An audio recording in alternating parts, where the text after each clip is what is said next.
How's everybody doing today? Yes, we are going live. We are starting soon. Okay, that's too much. Hi, Leon. Okay, send me yes, and oops. We are going live. Okay, let's wait. I'm gonna notify everybody. Everybody know that we are starting. Let me get my book. Get myself settled as you guys trickle in.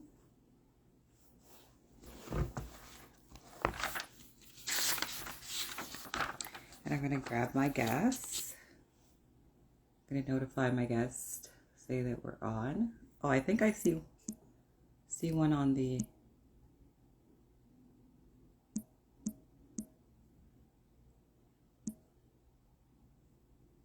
Give me a minute.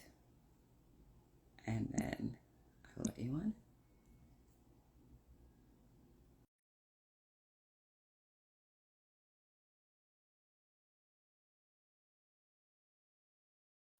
Hi, Leon.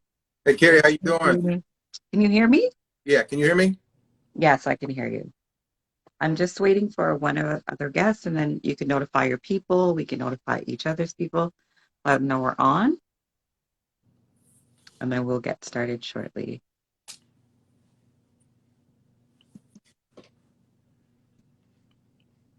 Hi, thanks, Diamond Girl, for joining.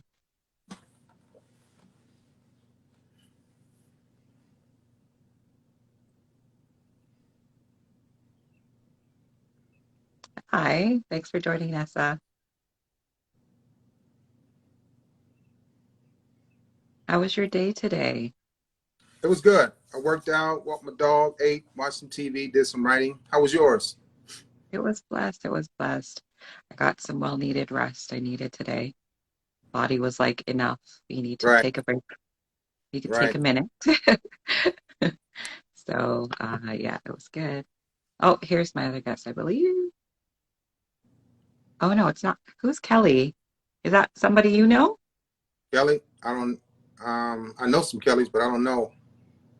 Hang on, people. Oh, that's nice that you're already requesting to join. Give us a little bit. We're going to get into the conversation, and then people are ready to come on and send a request to come on. You can do so, but not right now because I have one other guest that's supposed to be coming on. So we will open up that platform for people to join in soon. Okay. So Kelly, just hang on. Just leave and Thomas, whoever that is. Just leave it there for a little bit, and then I will pop you guys on when it's time. Okay, so keep there. Don't go away. And we'll pop on when we're ready. Hi, thanks for joining, guys. So I'm going to pin our topic.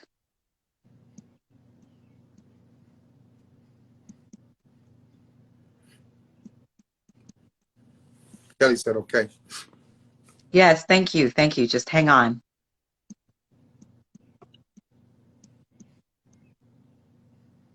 Okay, post and then pin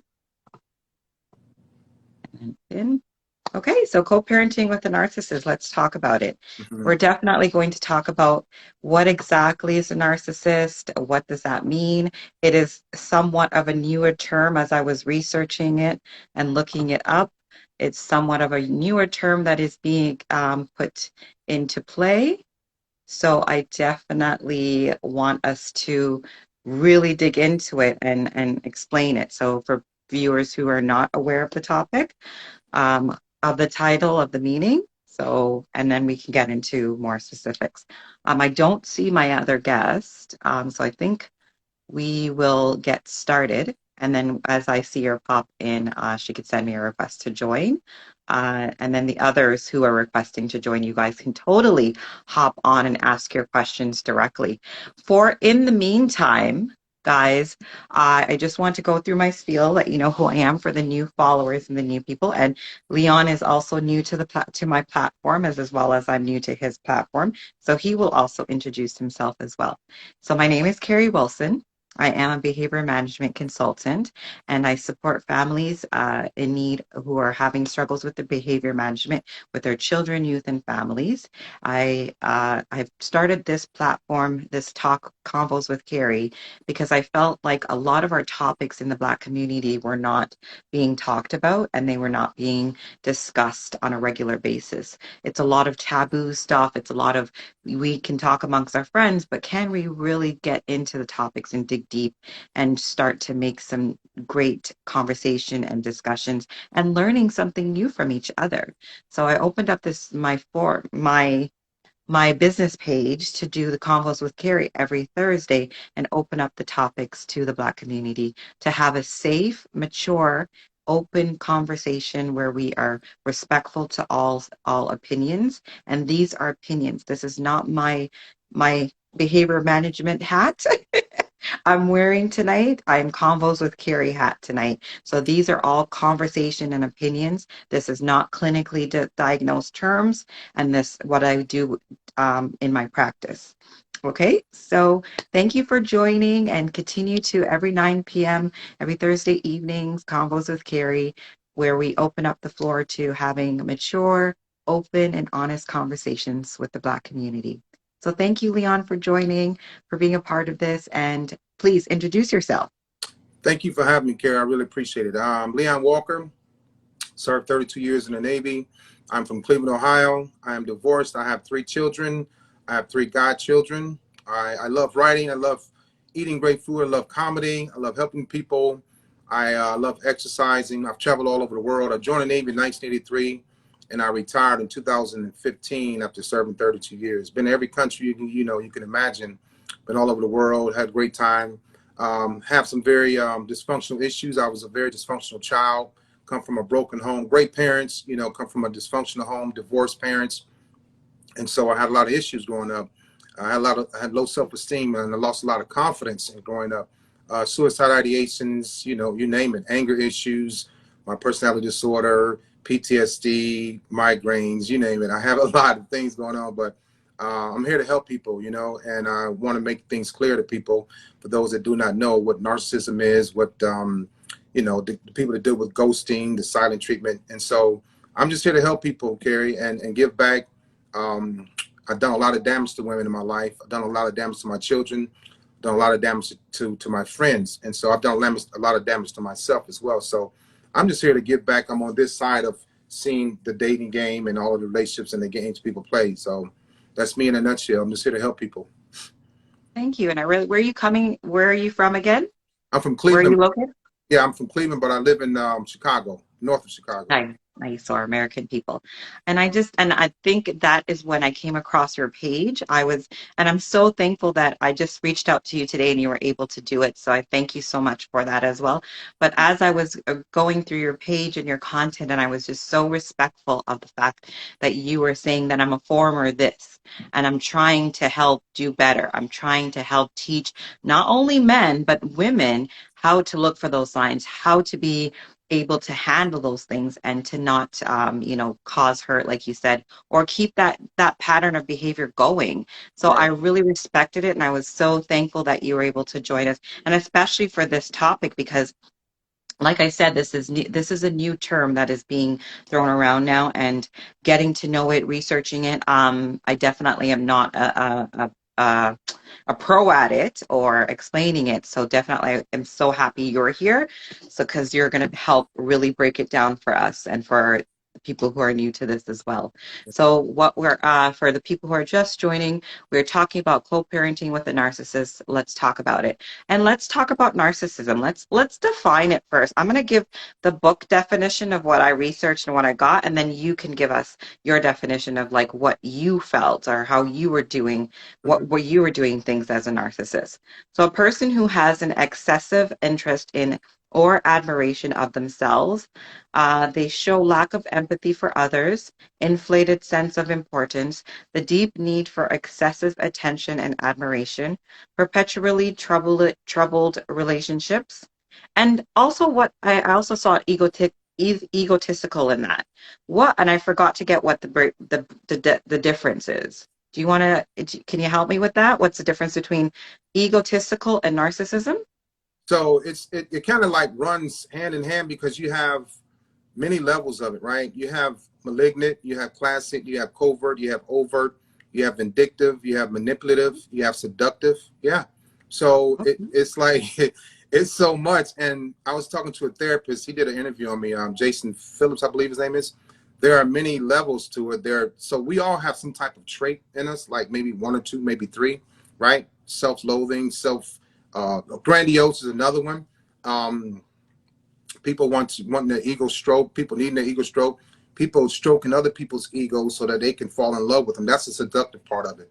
So for Oh, instance, if I admire you and I compliment you and I, put you on a pedestal, a lot of times it's for me and not for you, because when I make you feel good, especially for an empath, you're going to give me more. You're going to give me all kind of things. And so it's just that's manipulative part about it. So the egotistical part is something I needed, right? Something I wanted.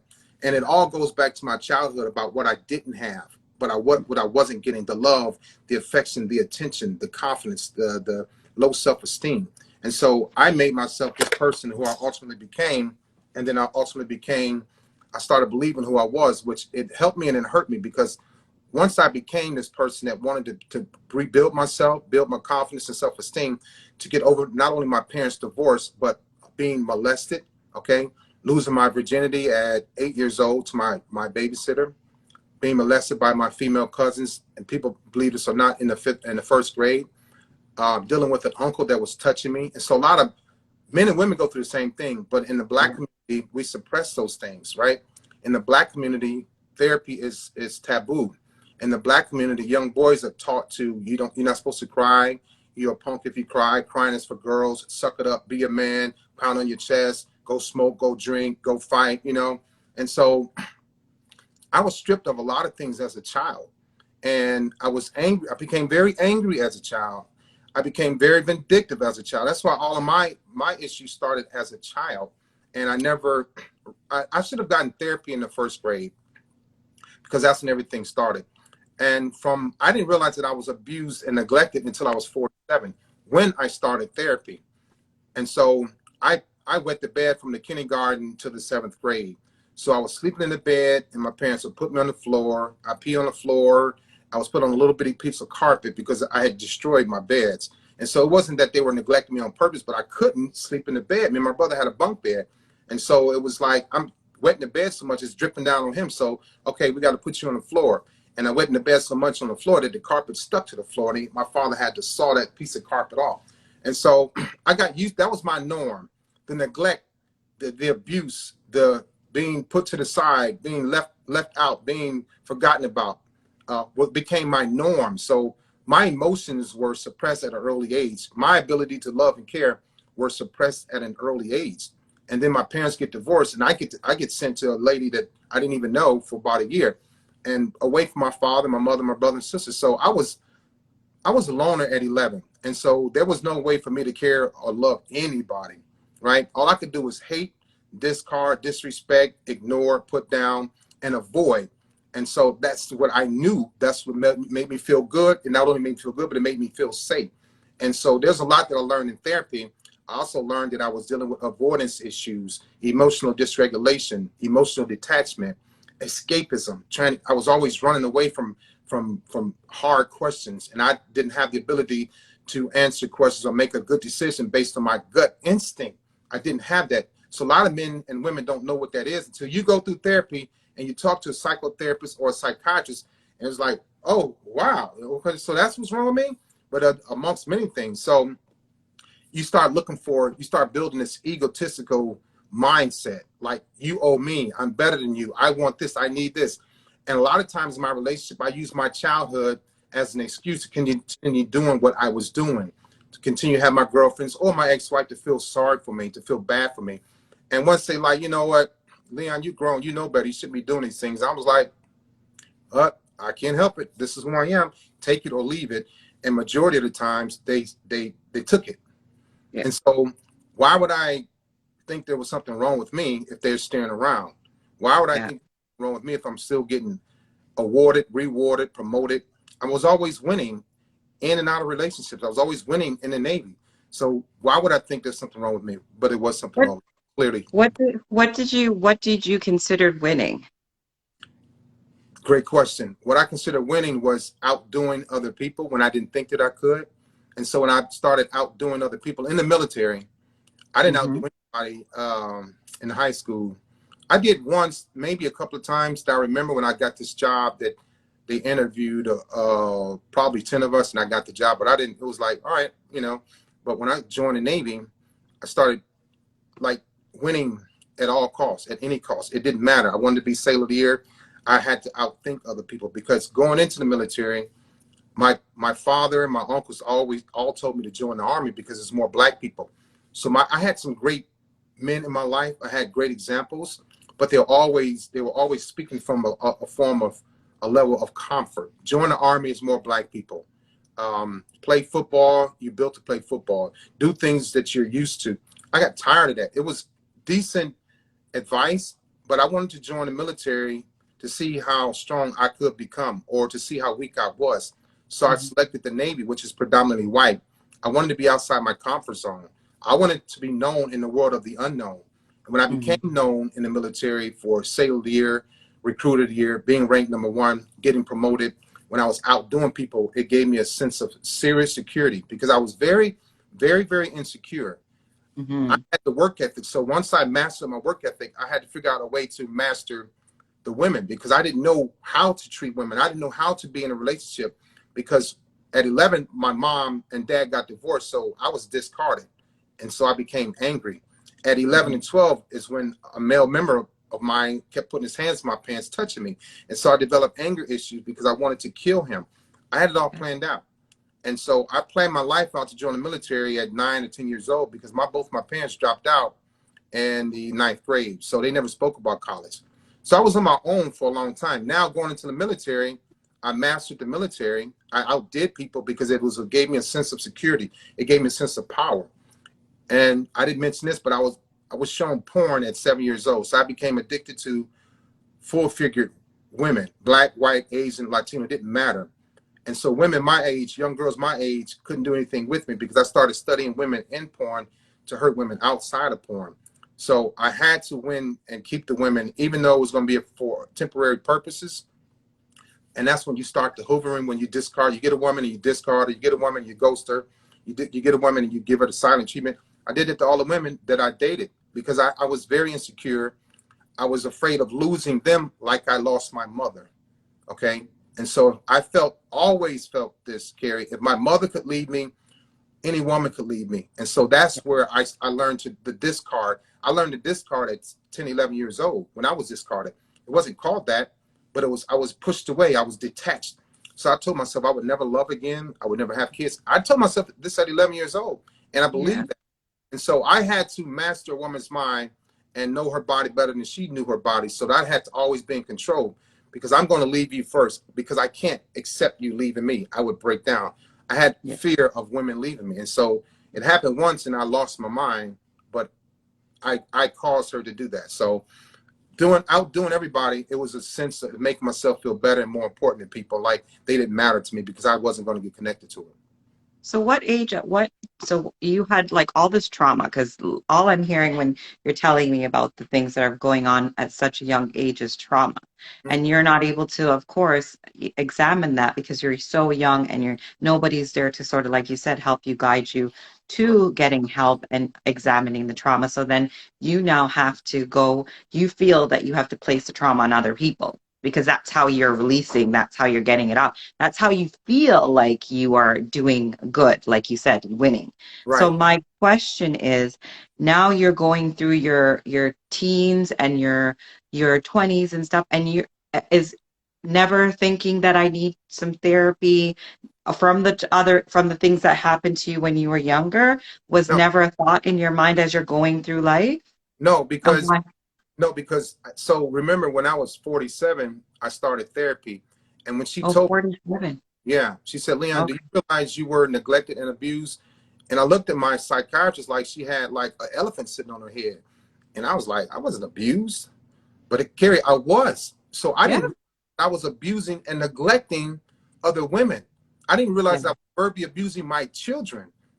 I learned Okay. I learned how to speak to children, my children, in a harsh way, thinking that it was motivating them, but it was breaking them down because my dad spoke to me in a harsh way, but it built me up because I wanted that discipline. I wanted that structure. I wanted my dad to pay attention to me, whether he was cursing at me or punching me.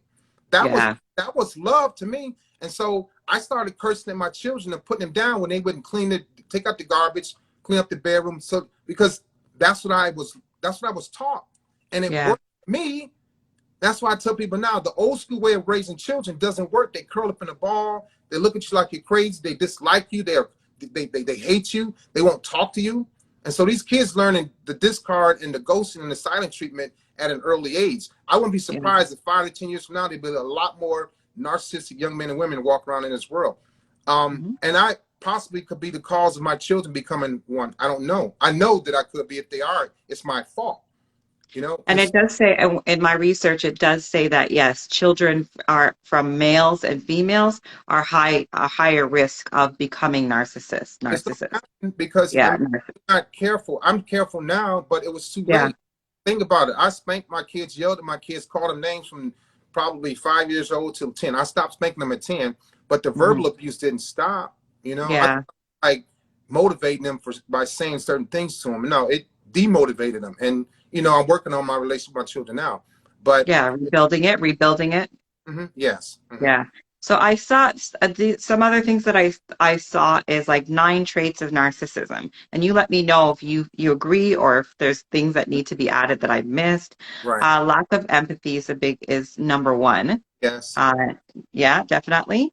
definitely, Number two is manipulation, definitely, projection, definitely, emotionally cold.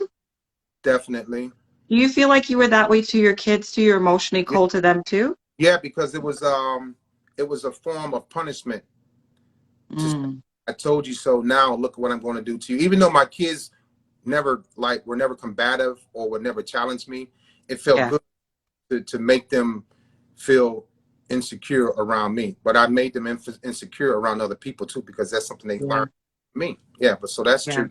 That's Gaslighting, huge. huge.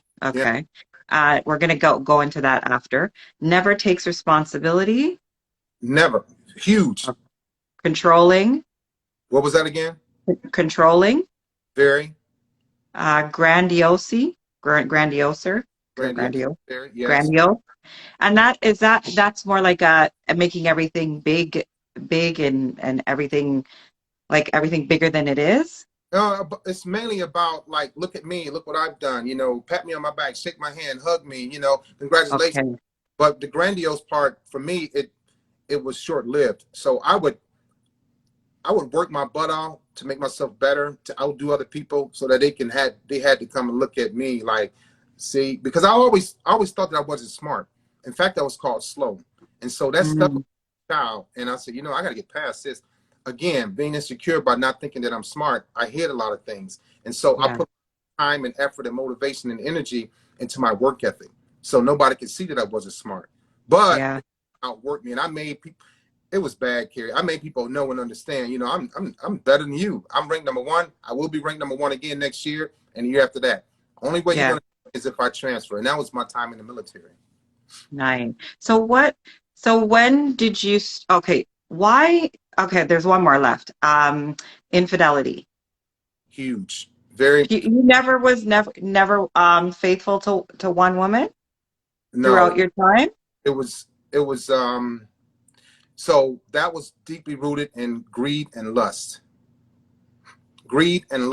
and the wanting attention, right? Hmm. Wanting ego stroke, wanting to always feel good, wanting to always Okay. better than her ex. So yeah, Were you in relationships, or was it like I had a main relationship and I would just cheat with different, or was it like different relationships? no, Oh, it's infidelity is huge. yeah. Yeah, infidelity is huge. I had a major problem with that, and it stems from addictions. Okay, it's Yeah. greed and lust. It stems from my inability to have a long-standing relationship, to want a long-standing relationship, my inability to have longevity and stay in power. So when men are the love bombing, and I hate that word because it's not love bombing, it's not I love, know. it's BS bombing. Yeah. When when men, let's say me, I'm not gonna say men. When I did that, I Yeah. knew that it was only a matter of time that I would be gone anyway. So 2, 3 months, I call narcissistic people front runners because in the beginning, doing all of these things, the compliments, the trips, the planning, the attention, the extreme or the intensive like sex, the kissing, the holding hands. I hated holding hands, but I did it to make her think that I liked it. I hated Yeah. I hated cuddling, but I did it to make her think I liked it. Because in the Yes. beginning, when a narcissistic person is looking at somebody, they're interested, but they're not interested in staying around for too long. They're interested to have her and also for her not to be able to be taken by somebody else. So Okay. it's like you come around, if we're together, we're dating. Narcissistic people have a very fragile ego, Carrie, very fragile. Yeah. Yeah. Okay. And they're very insecure. And so that's Hmm. why the discard happens because if you discard me first, that's when the hoovering starts, right? I got to find out what you're doing, where you are, who you with. Are they better than me? Are they less than me? They have a better car, is he taller? Is he bigger? Is he better looking? And so once you Hmm. those things, if either I find out, your friends tell me, your family tell me, that's why we get close to the family and friends to keep them in that circle. Even though you and I are not together anymore, I still need information on you to make myself. Wow. If you But discard it, all that, it sounds like a lot of work, like a lot of brain power, a lot of calculating. Like it sounds exhausting. so we don't me. I didn't look at it. Let's say okay. Yeah. I didn't look at it as if it was exhausting because I can power up and get energy like that if I wanted something. If I felt Yeah. like I'm being close to discarded, she's on to me, she knows what's going on. I have to do other things. We don't think about being exhausted. I get sleep later on. A lot of times Yeah. people are grumpy when they wake up because I had to wake up to reality knowing that I'm not really this dude, especially if I was Hmm. when I just cheated or I said something wrong or was disrespectful or I didn't know something that we were talking about. I was, I had a lot of immature ways. It's not exhausting. It's actually, and please listen to me, Kerry. I know, and your followers, it's a thrill. It's not exhausting. It is Okay. Okay. real, and a lot of people don't know or understand this, but it's exciting to get a woman, to chase after a woman, to have to try to work harder and get her, and then you get her. It's a thrill. The women that weren't hard to get, that were easy to get, that was a thrill, but the thrill went away as soon as I. Very quickly. So it subsided. They were moved very quickly. I have a question here. Oh, sorry, I lost the wait. What do you think creates a narcissist? Example, insecure attachment as a child. Except, what do you think? All of those things that happened to you, do you think that it created it, Yeah, or if you, yeah, yeah. definitely the start of it, and the neglect and the abuse, the trauma, but neglect and Mhm. abuse is where it began. And then my mine started it in the first grade, and it just Yeah. kept going and going and going. And then I lose my family, so I What do didn't. you think about because your mother, the relationship with your mother wasn't good too. Do you think that that also played because you couldn't, if you couldn't have, because they say with a male and a girl, that's her first relationship. No, so with a boy and a mother, that's your first access to relationship building. So if you're not good with your mom, how do you really know how to be good with a woman? You So do can't. you think that helped, that like contributed to it? Yeah, it contributed to it because my mother's a great mother, and then up until 11 years old when we lost our house, I immediately blamed her for sending my dad away, for divorcing my dad. Excuse me, not knowing what my dad had did to my mother. I found out years later. My father Yeah. read my parents' divorce papers a month ago. My father was mentally abusive. I was mentally abusive too. So I kind of like blamed my mother for many years until, believe it or not, going into therapy. We were very close, but we were very far apart because Yeah. my mother was addicted to crack from 1985 to 2011, the majority of my military career. So when I would come home to see my mother to, have her maybe cook me some breakfast or make me a ham sandwich, she was either on the corner, on the block, in the basement getting high or in jail. And Hmm. so from that, I started looking at my girlfriend's mother as my mother. I wanted that. Yeah. Hey, Leon, come over. I got it. Carrie, all I wanted was a ham and cheese sandwich and some potato chips in a pot, and to sit across my mother and talk to her. That's all I wanted.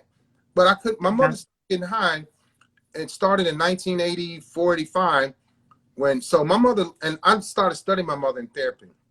My mother lost 6 people in 3 years. That's the average of one person every 6 months. That's a lot. That's a lot. That's a lot of trauma.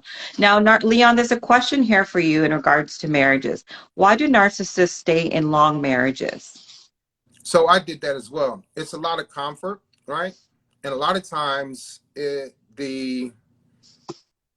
there's a lot of passive abuse. They're in control.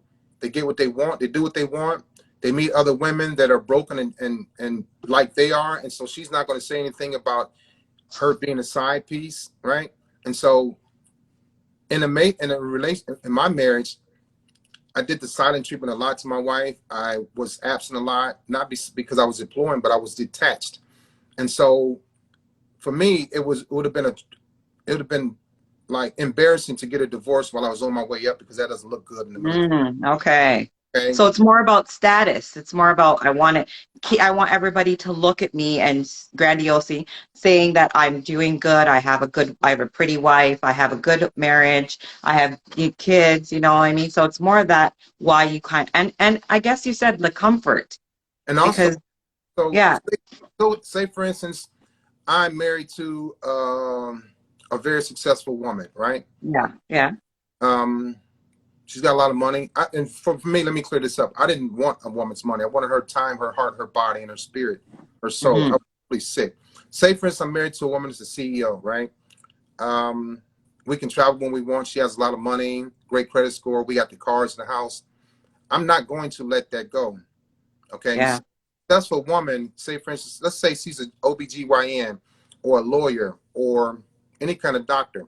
She'll spend a lot of time away from home, which gives me a lot of time to play. Okay. And so we have Okay. okay, and so Were we you have calculated at that? Were you like, is that why you chose her? no, not no, but I've seen this happen. Okay. Okay. And so if I was that man in that relationship, I would have done the same thing, being untreated, okay? Living Hmm. the way that I was living. So um, we have everything. We have the big house. I have the man cave. We have the cars. Maybe she bought me a club, right? Bought me a restaurant, Hmm. whatever. She doesn't have a lot of time to pay attention to me. She spent most of her time in Catholic schools, went to the best colleges. Now she's in internship and residency, and she's making all this money. Then she finds me, right? And say for instance, I'm just a regular dude. She's getting older. Now she's in her 35, and she's in her 30s, and her biological clock is ticking. Okay, now she wants children. Okay, we have two Hmm. children. So she's good. She's got a career, got the kids, a house, but I'm left in the house alone. I'm narcissistic. So a woman meets somebody like me and sees what I have through my wife, she's ultimately going to probably share that with me. Okay. Because if she's going to mess with me, a married man, she's not going to say anything because I'm providing for her through my wife, which is wrong to do. It happens. But the long-standing relationship comes with one of the partners, mainly the one that's not narcissistic, that has everything, is going to continue to take care of me, which like I mentioned, is the comfort zone. I get Yeah. everything, I don't have to do much. So I'm gonna start to wander around, and then I got this other girl or two on the side. Hmm. People are not going to get with or meet or select women that have their stuff together because they're not going to deal with a Leon.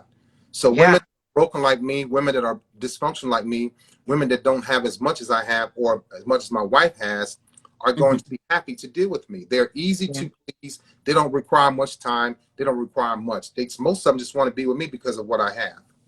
Okay. So that's how, so Yep, that I just want to be clear, that is a scenario Leon was giving. He was giving if this was happening, this is what you look for. It's not saying that this is what he did or this is what you did, right, Leon? exactly. And so the long-standing relationships, like I said, it could be because it doesn't look well if I get divorced. My wife, or if it's just a woman that has a man, if the woman's narcissistic, the man is providing or has everything, right? Yeah. And so the long people that stay in relationships the longest are they do it for time. You know, they don't want to detach. Okay, the woman is going to contest the marriage or make a deal. Well, look, I'll give you this if you stay. It could be many reasons, but Yeah. you know, it's a lot of times it's the comfort zone and what he or she has and they're able to get away with while still being married. Because infidelity, in my mind, wasn't a bad. It's a bad thing, but I didn't fear it. Yeah. And so let's reshuffle the room. So thanks everybody for joining. We are having a conversation with Leon in regards to co-parenting with a narcissist, and we're just having some conversations. So if there's a question or you'd like to hop on and ask Leon or join in the conversation, please send me a request and I will add you to the conversation. And like I said, you can continue to talk in the comments and I will get to as much of your comments as I possibly can. So thank you again for joining everybody. And Leon, so I wanted to go back to the gaslighting. So the definition of gaslighting, which I found very interesting, is a newer term. It arose from the 1930s play Gaslight, when a husband, in attempt to drive his wife crazy, keeps turning down the gas-powered lights in the house. When the wife asks why he is dimming the lights, he denies it and says there are no dimmers. Over time, she finds herself going mad. So this is where gaslighting comes from. So pretty much this man trying to drive his woman mad, making her think that what is happening is not really happening. So gaslighting qualifies as a form of emotional abuse that involves denying a person's experience and making statements such as that never happened or you're too sensitive. Okay. So did you like how do you because I know you're saying you're reformed because you've gotten some counseling and you started counseling at 47. Can I ask how old are you now? I'm 56. Okay, so have you been doing counseling since 47? No, so I did it for a year, and so I started in August of 2014, and I didn't even care. I didn't even realize this until I started reading through my medical record. I went in to see the psychiatrist, and I walked out of her office. I sat there for 18 minutes and walked out.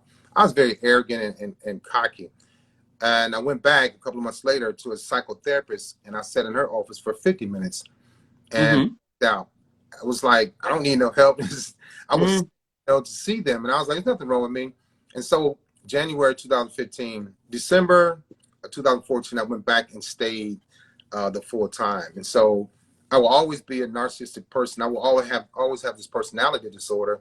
But the thing about it, say we would never change. But I had to work on making some exchanges, which is what my therapist helped me out with. She said, you never change. And I was like, oh, I'm gonna be this guy forever. I don't want to be this dude forever. But she said you can make some exchanges, and I let my guard down. I was like, okay, there is hope for me, in relation. yeah. So yeah, it was a year. Okay. And so I was going to ask for the gaslighting situation. Right. Like you could, as you said, you can never, you never going to give, like you have to continue to work on those things. You know what Mhm. I mean? Yeah, yeah, yeah, Cherry's asking, can a narcissist be lonely? yeah, yeah, yeah, yeah. Right. So these are good questions.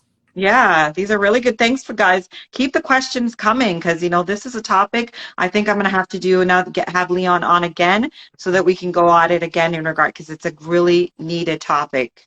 Yeah, so I wouldn't allow myself to be lonely, but I could feel it coming on because you Mm, have so many different people in your life giving you so many different things, whether it's gifts, time, massages, sex, attention, whatever it is, you're constantly being filled up. And so mhm, that's why when I dated empaths and I would like discard an empath or we break up or I would ghost her, I would feel the difference. Like, man, because empaths provide a lot for a person. They keep you living, they keep you healthy, they keep you happy, they keep you wise. And when they're not around, I was like feeling like empty, like I can hear my soul being snatched when she walk away. So I was like, I don't like this, because a lot of my ways um came from, or a lot of the things that I wanted needed came from other people. Right. yeah. I'm self-motivated, but it wasn't enough. I needed that attention, grandiose, that attention, like, here, Leon, great job, you looking good, blah, blah, blah, blah, blah. And Mhm. so that's what kept me going. Now that, I'm looking around, like, I can't even like make myself happy. I'm self-motivated, but as far as the happiness, it wasn't there. I needed that Yeah. her and her and her and her. And that's what gave me my motivation and my energy. So yeah, they can be lonely. They, Okay. they won't never admit to it though. What did they also asked another question. What happened to you? Why at 47 you decided to go get counseling? Okay, so that's Did another. something happen or, you know? Yeah. So what happens is the reason why a lot of men and women continue doing what they're doing, first of all, because it feels good. Mm, Okay, it yeah. feels good to ghost. It feels good to give the silent treatment. The silent treatment made me feel like a powerful king. I mean, like untouchable. Ghosting felt really good. All the evil things feel good, right? Gray rocking, not communicating, bad communication, verbal abuse. So those things felt good. Hmm. What's the question again, Kerry? So what made you at 47 decide to go get counseling and tackle that, what Right. was going on with you, those issues that were going on with you? So back to what I was saying. The reason why a lot of people go through life, especially black men, Yeah. is taboo for us in our community. But the reason why a lot of them go through life without being diagnosed or without going through therapy is because there's nothing attached to what they can lose on the other side of it. Okay, I say this because I was forced to go. So when you retire from the military, you have to get a full body physical, right? Yeah. Ears, nose, and throat, the dentist, the chiropractor, neurosurgeon, neurology, everything. They check your whole body. And so I went to get my physical in January. I started my physical and I went back to my job. So the VA was only 4 minutes from where I worked at. I went back to my job to turn my paperwork in, and she was going through the list. And she went through, okay, ear, nose, and throat, the dentist, the chiropractor, you did good, blah, blah, blah. And she got to the last little line, and it was this psychiatrist. And I was like, she's like, my rank in the Navy was a Master Chief. She said, Master Chief, you didn't see the psychiatrist. And I didn't think she was going to look at my paperwork and just Hmm. like question me about it. I expected her to get my paperwork and file it and send it to DC or Millington, Tennessee, so I can start my retirement. And she said, no, you got to go back and get the psychiatrist to sign off on your physical because you're not done. And I was like, yo, check this out.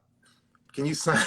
Can you sign it for me? She's like, no. I'm like, so I got to go back over there. She's like, yeah.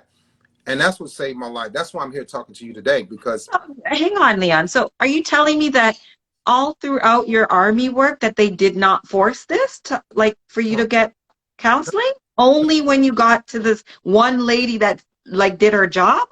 so when I in '87 I started. That's when I got my diagnosis. But that was because of another event. But no, throughout the no, if you're performing Wow. like professional athletes, as long as you're performing, you're not you're hurt, but you're not injured.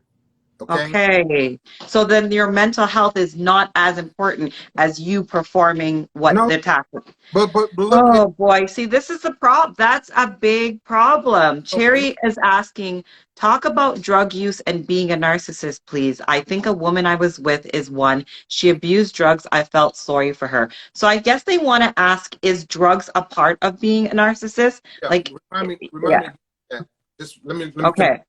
I'll, Yeah, I'll, I'll remind you about that one. you got to understand. I'm not going to admit that I have mental issues. I'm not going to admit that. I'm not going to tell my job.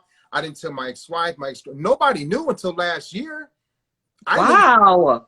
nobody. I knew since 1987. Nobody knew. I started talking about this last year. Okay, so you think I'm gonna go to work and say, "Hey, I'm gonna tell you something." When I joined the Navy in 1983, it was also taboo to say, "Hey, man, I need some help. I need therapy. I need to check into the hospital. I need to go to the Fifth Ward. I need to see a psychiatrist." It was taboo because when you checked in, people looked down on you. When you check, Yeah. say, "Hey, we can't rely on him, man. He's going through psychiatric help, so we need to put him off to the side." Oh, okay. Okay. So it's okay. So with me being cocky, arrogant, self-centered, conceited, you think I'm gonna go and tell somebody, "Hey man, bro, I'm tripping, man. I can't love this woman. I don't care about nothing." No, as cocky as Yeah. I was, making fun of people, being successful, being promoted, being awarded, being rewarded. You think I'm really tell somebody, "Hey man, something going on in my head"? No. So I Mm. just pushed through life. I just plowed through the Navy and I plowed through all my relationships because I was like, you know what? I can't let nobody know that I have these issues. So Yeah. anyway, when she said you need to go back and see the psychiatrist, get the signature, I said, "Is that all I need?" She said, "Yeah, you'll probably be okay." And I knew then. I said, if I go check in, she gonna keep me, right? So I was like, oh, and I You was must doing have been like, oh my gosh, it. no, it's not going to be that easy, miss.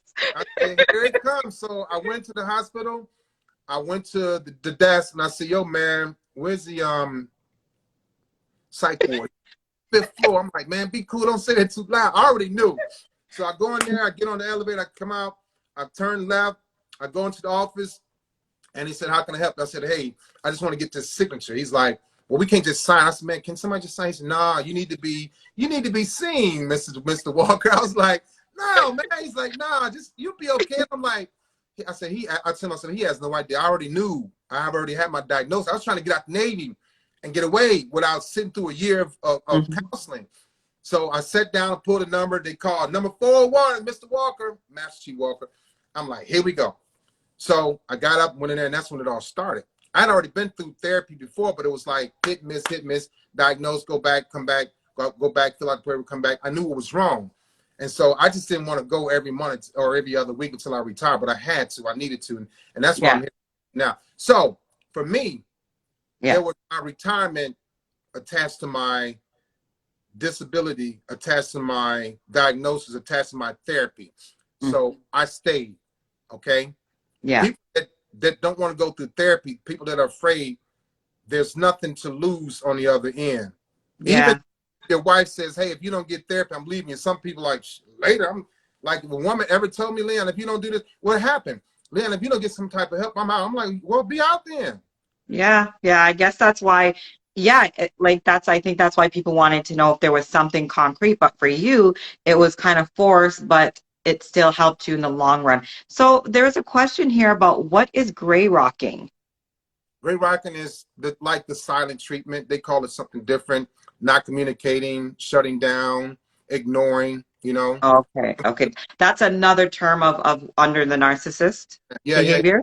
yeah. Okay. But you And know, also to go okay. back to the question that they had asked you earlier in regards to is drugs a part of being a narcissist? So yes, I believe so. I'm not qualified to diagnose anybody, but I've seen people that would do and say anything to get the drug to mask their pain, or to want to get high, or to want to feel better, or to ignore things, or to get away from reality. Okay, they say that narcissism starts from the mother. Maybe Mm, I don't know. I believe it though, because I've seen my mother operate for many years. But my mother started getting high and she started ignoring a lot of things. She got away from reality. She didn't care what the drugs did to her, but she cared what the drugs did for her. And it kept her away from realizing that she had lost her kids. You know, her mother and father were dead. Her brother was murdered, the one that was touching me. She lost her husband. So the drugs is a way, a lot of times, people will be very manipulative to get money for drugs or to get drugs, do or say anything. And I'm gonna tell you something. On their way to getting, before they're getting high, they don't care who they hurt. They don't care how they get the drugs. So that lack of empathy and also the lack of sympathy, they need what they need right now to get what they want to make themselves feel better. So I don't necessarily, so I don't necessarily think it's the drug. It sounds like it's the addictive personality behavior. So it's person, not necessarily as this question is asking, is the two attached? No, it doesn't sound like Leon saying that drugs is no, attached to being a narcissist, but no. definitely that addictive behavior That is a part of being the and narcissist. also when you are addicted to a drug, you will get that drug or the money for Yeah, the drug by any means necessary, whether it be stealing, exactly. prostitution, lying, manipulating, Hmm. whatever means you have to get that drug. My mother was fortunate enough that her and my dad got divorced in 1979 and they didn't remarry. My dad died in 1999, so she got his pension from Ford Motor Company, $1,800 a month. So she didn't Hmm. have to manipulate anybody until she smoked all the crack, all the money, and needed more. So she got the money, but Yeah. the fact that she felt like she deserved that because she was abused by my dad and she got the money, my sister and I didn't get anything. So my mother got Oh, from 1985 up into 2012 and 11 when she was put in the nursing home, then hospice, and she died in hospice from her crack addiction. So so the she drug, never got off of drugs. you know what my mother told me? What? Harry, I served 32 years in the Navy. And this is not being narcissistic, but I was extremely successful because I had to push, push, push because I didn't want to go back to that little kid that was molested, abused, beat up, crying, wasn't taking baths. I don't want to go to that little kid. Although my mindset is still at that little child, I wasn't Hmm. going back to that little kid as a failure. Yeah. My mother told me I would take my trophies when I'm in Virginia. When I was in Virginia, I was winning Sailor Year every year, dominating. So I would take my trophies home to show my mother, but I couldn't find her. When I did find her, I would.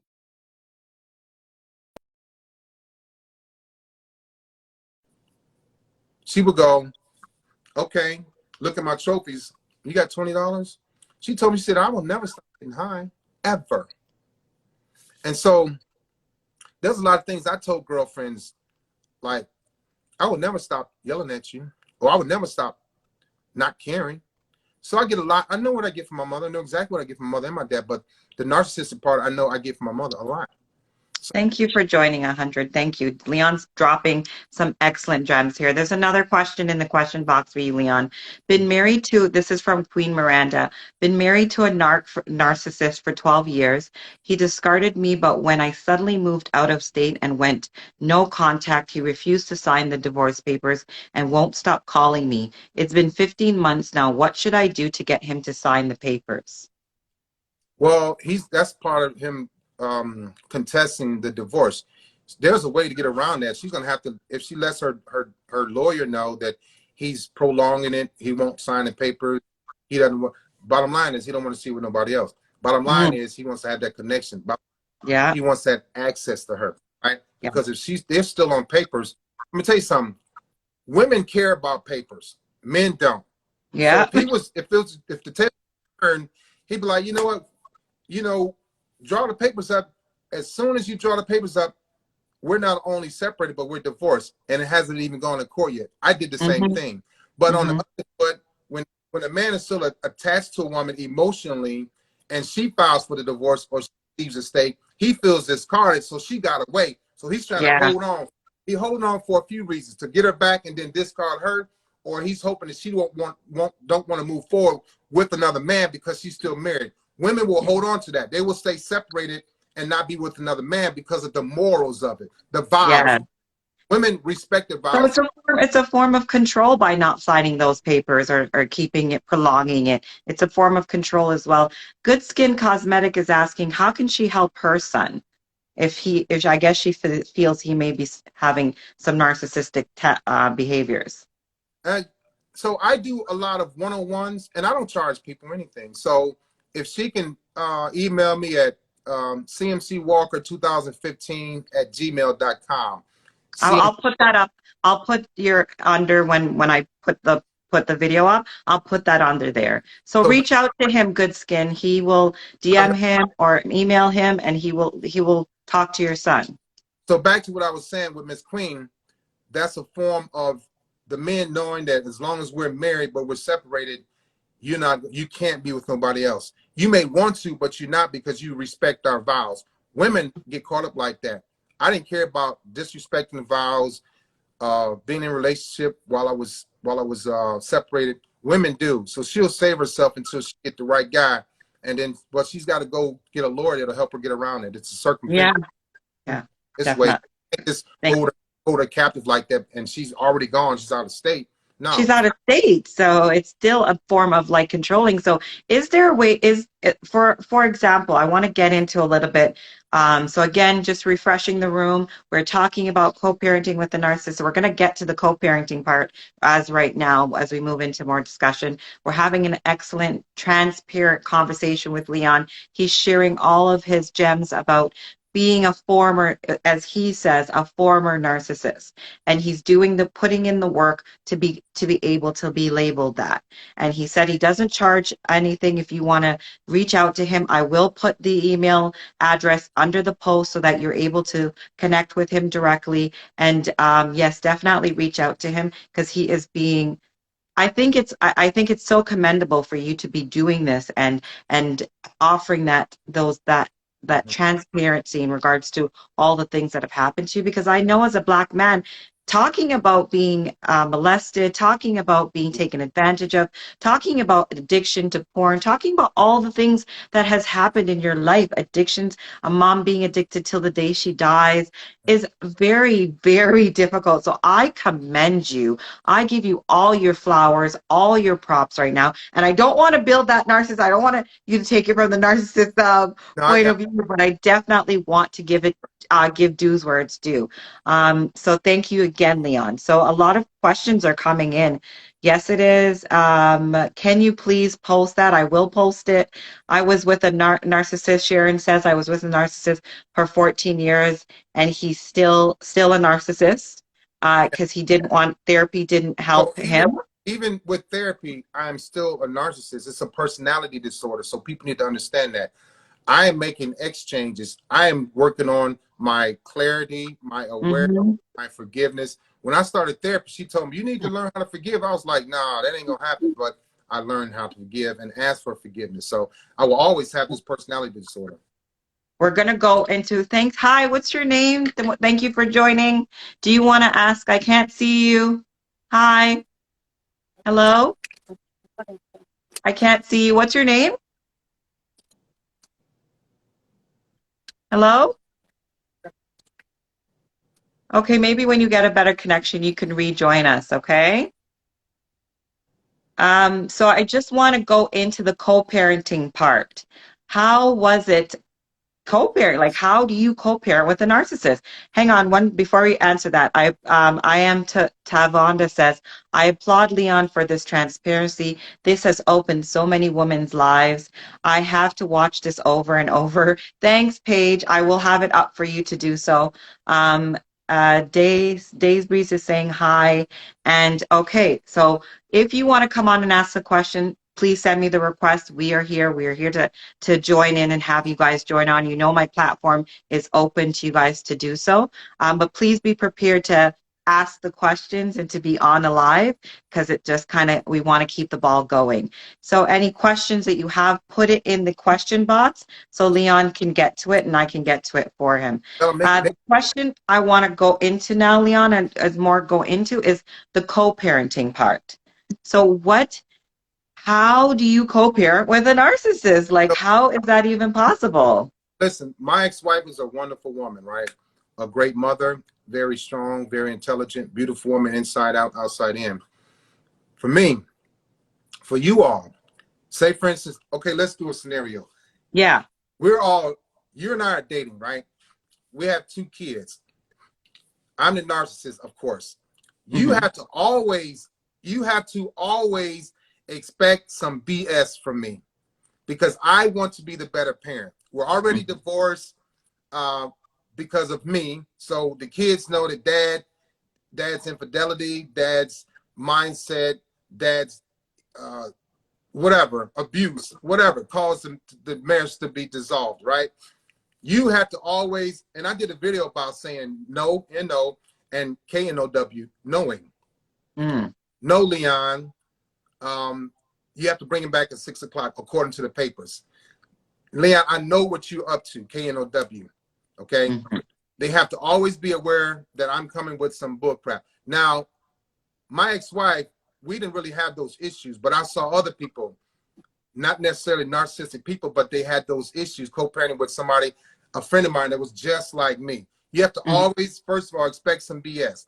You have to always do things before I do them, okay? If you're going to take the kids on a trip, do it now. Don't wait till Hmm. next to schedule it. Say, okay, this is my year. Here's the calendar for the rest of the year. Give it to your lawyer, have it on paper, and plan it, okay? And Okay. if that's what you're really doing it, okay? Yeah. Also, if you know, if there's kids, the games, if you need shoes, expect me to come with some BS. Now,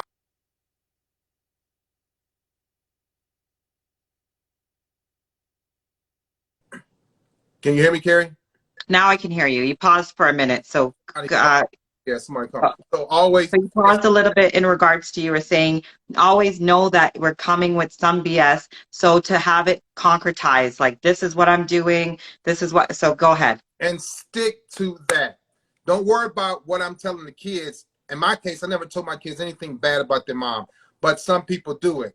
Okay, expect if your kid was with the dad, or if the mom is narcissistic, if the kid's with the mom and they come back, don't be at you ask questions. That's safe parenting, but don't Hmm. get your feelings hurt if the kid says, well, mom said this about you, dad said. Expect those things. I never Yeah. did, but I've seen it done. You got to expect the worst. You expect the negative. You got to expect some BS. You expect them to want to be better than you, to be the better. Mm. You got to expect them to always wanting to try to schedule things before you, so that because it makes them look good as a better parent. They can always Yeah. look bad. I've seen this. I never did it, but I've seen it with people that were undiagnosed, and I was like, man, that sounds like something that I would have done, but I didn't have to, because my ex-wife and I had a great relationship. Always expect BS. If you're gonna Okay. plan something and stick with it. If you say, hey, have the kids here by 6, stick with it, because you're going to have to make the narcissistic person adjust to your schedule, which is the schedule that was put out by the court system. But we Hmm. have a tendency to say, you know what? I always had the tendency of, I had a tendency of saying, I'll get over there, I'll get past it, I'll fix it. If I screw something up, I knew that I was going to turn around and do something great and outstanding, so people go, dang, Leon, that's pretty cool. They forget about what I did that was negative. So make sure you hold them accountable. They do not, Leons do not like to be held accountable to follow the rules. I was a rule breaker. I was a Hmm. regulation breaker. I cut corners. I circumvented as much as I could to benefit me. So don't, when you co-parent with a narcissist, make sure you hold them accountable. Be aware of the bull crap. If you plan something, stick to it. If you hold them accountable, and do not ever let up. Okay? Hmm. Stop getting mad, because they're gonna do little things to irritate the hell out of you. Yeah. They get really good at that if you allow it. But the moment you put your foot down, they'll stop. Narcissistic people don't really like to be confrontational. They don't. They like to do sneaky little things and get away with it. And all of a sudden, you get caught off guard and you shot. And it's funny. I did Yeah. that. So expect a bunch of BS. Hold them accountable. Put your foot down. If you plan something with your kids, you do it, and don't let them sidetrack you. Period. Oh, that's some great advice. And another lady was asking in regards to, I think it was T Club. She was saying, why is it a narcissist doesn't like talking about God or spirituality? And I guess it sounds like that's a specific question for her, because I don't believe not all narcissists, which you can't speak for all narcissists, but in regards to spirituality, I'm sure So, they'll find a way to use it if right. it benefits them. So for those that knew the Bible, knew God well, which I didn't, for those that are going to church, which I don't, I have a great relationship with God now. I Mhm. understand. I understood years ago, but the reason why the God and the spiritual stuff, it like made me uncomfortable, because I knew that if I were to listen to God, listen to her sermon, and go to church, I would start having to stop doing the things that made me feel good, all the bad things, the womanizing, the cheating, the sneaking, the ghosting, the silent treatment, all that stuff felt good to me. So if I'm going to church, now I gotta like, oh, maybe God gonna snatch me up, because I enjoy being with the devil. Okay, and I know that sounds Mm. weird and wicked and crazy, but I wasn't ready to get my life together. I put God on pause. I was very disrespectful to God, right? I didn't even know how to repent. I wasn't praying. I told people, hey, man, I'm going to pray for you. Don't pray for me. I don't want to be cleansed right now. This feels too good, because the devil gave me yeah, it felt really good, because the Yeah. devil was giving me what I thought I wanted in life, and all the women, being able to lie and get away with stuff. But he also took the fear factor out of me. So when I cheated or when I like lied, I didn't care about any type of um any kind of what's this? Consequences, no kind of retaliation. I didn't care about that. So Yeah. the devil made me strong, but in an evil way. But I knew one day it was coming, and it finally came. I got my karma a couple of times, and so they don't like to listen to sermons. They don't. For me, didn't want to go to church, because I felt odd in church. So I said, man, I got to. The only way for me to not feel odd in church, to appease her by going in the beginning. Yeah, I'm going to church. I know the Bible, blah blah. I went to church and I just started flirting with, or looking at other women and flirting. For those that, Hmm. for the So Jezebel. you went to church to appease her, but your intention of going to church was not about the church. It was, what other things can I do at the church, and just to get her off my back about going to church. Yeah, it was Okay. on there to meet So a Jezebel. Now, there's a few other questions that I have in regards because I don't see any questions that I missed. Is there any questions on your end that you see, Leon, that I'm not seeing? I don't see Because any. sometimes and if there, no, I don't think there's anything that I've missed. No. Um, okay, so I'm going to ask, do you think a narcissist can love? Here's one. Oh, there's one, Birdie. Birdie But says, Hi, Leon. I have a question. If a narcissist has multiple children by different women, will they show favoritism to yep, hurt the other children yep, and their mothers? I yep. think that, yeah, I would have So answered yes. about that? That's a great question. We'll get to your other question. You Okay. you ever heard of the word shunning? Yeah, I've heard of shunning. Yeah. So if I had a sailor that I tried to really hurt without hurting, without getting caught, without saying, we heard you said something, I would use other people around to make them feel bad. Oh, shunning in a military way. In the military or anyway, civilian way, Okay. either way. Okay. So making doing something for one child and not for the other, yeah, it makes the other child.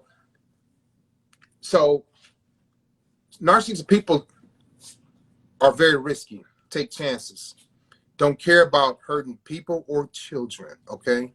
Hmm. Children will recover because later on they'll remember, oh, Dad, I love you. I neglected my daughter for 6 years because of my infidelity. We're tight now, but I knew she'll recover. She gets older. She's not going to remember. Y'all can talk about me to her all you want. I'm going to come back with a lot of money, gifts, traveling, attention. And then the things that I did when she was ages 0 to 6, she'll forget about. That was my mindset, as wrong as that Hmm. was. Yeah, making the other, hurting the other children to hurt the other mother. Guaranteed. Yes, Wow. I did So this thing. So I'm talking about me. So I know others are doing it, diagnosed or undiagnosed. So that's what was the other question you had, Kerry? yeah, the other question was, well, I think you've kind of answered it already. Do you think a narcissist can love, Oh, can yeah. actual have, like, can actually love someone? So if they don't go through therapy, there is no way. Therapy helped me realize, it gave me clarity and awareness about how jacked up I was, about my emotional dysregulation, my emotional detachment, about my avoidance, why I was avoiding love, because I didn't think that I could give it, because I blocked it out and suppressed it for so many years, from age 7 to 47.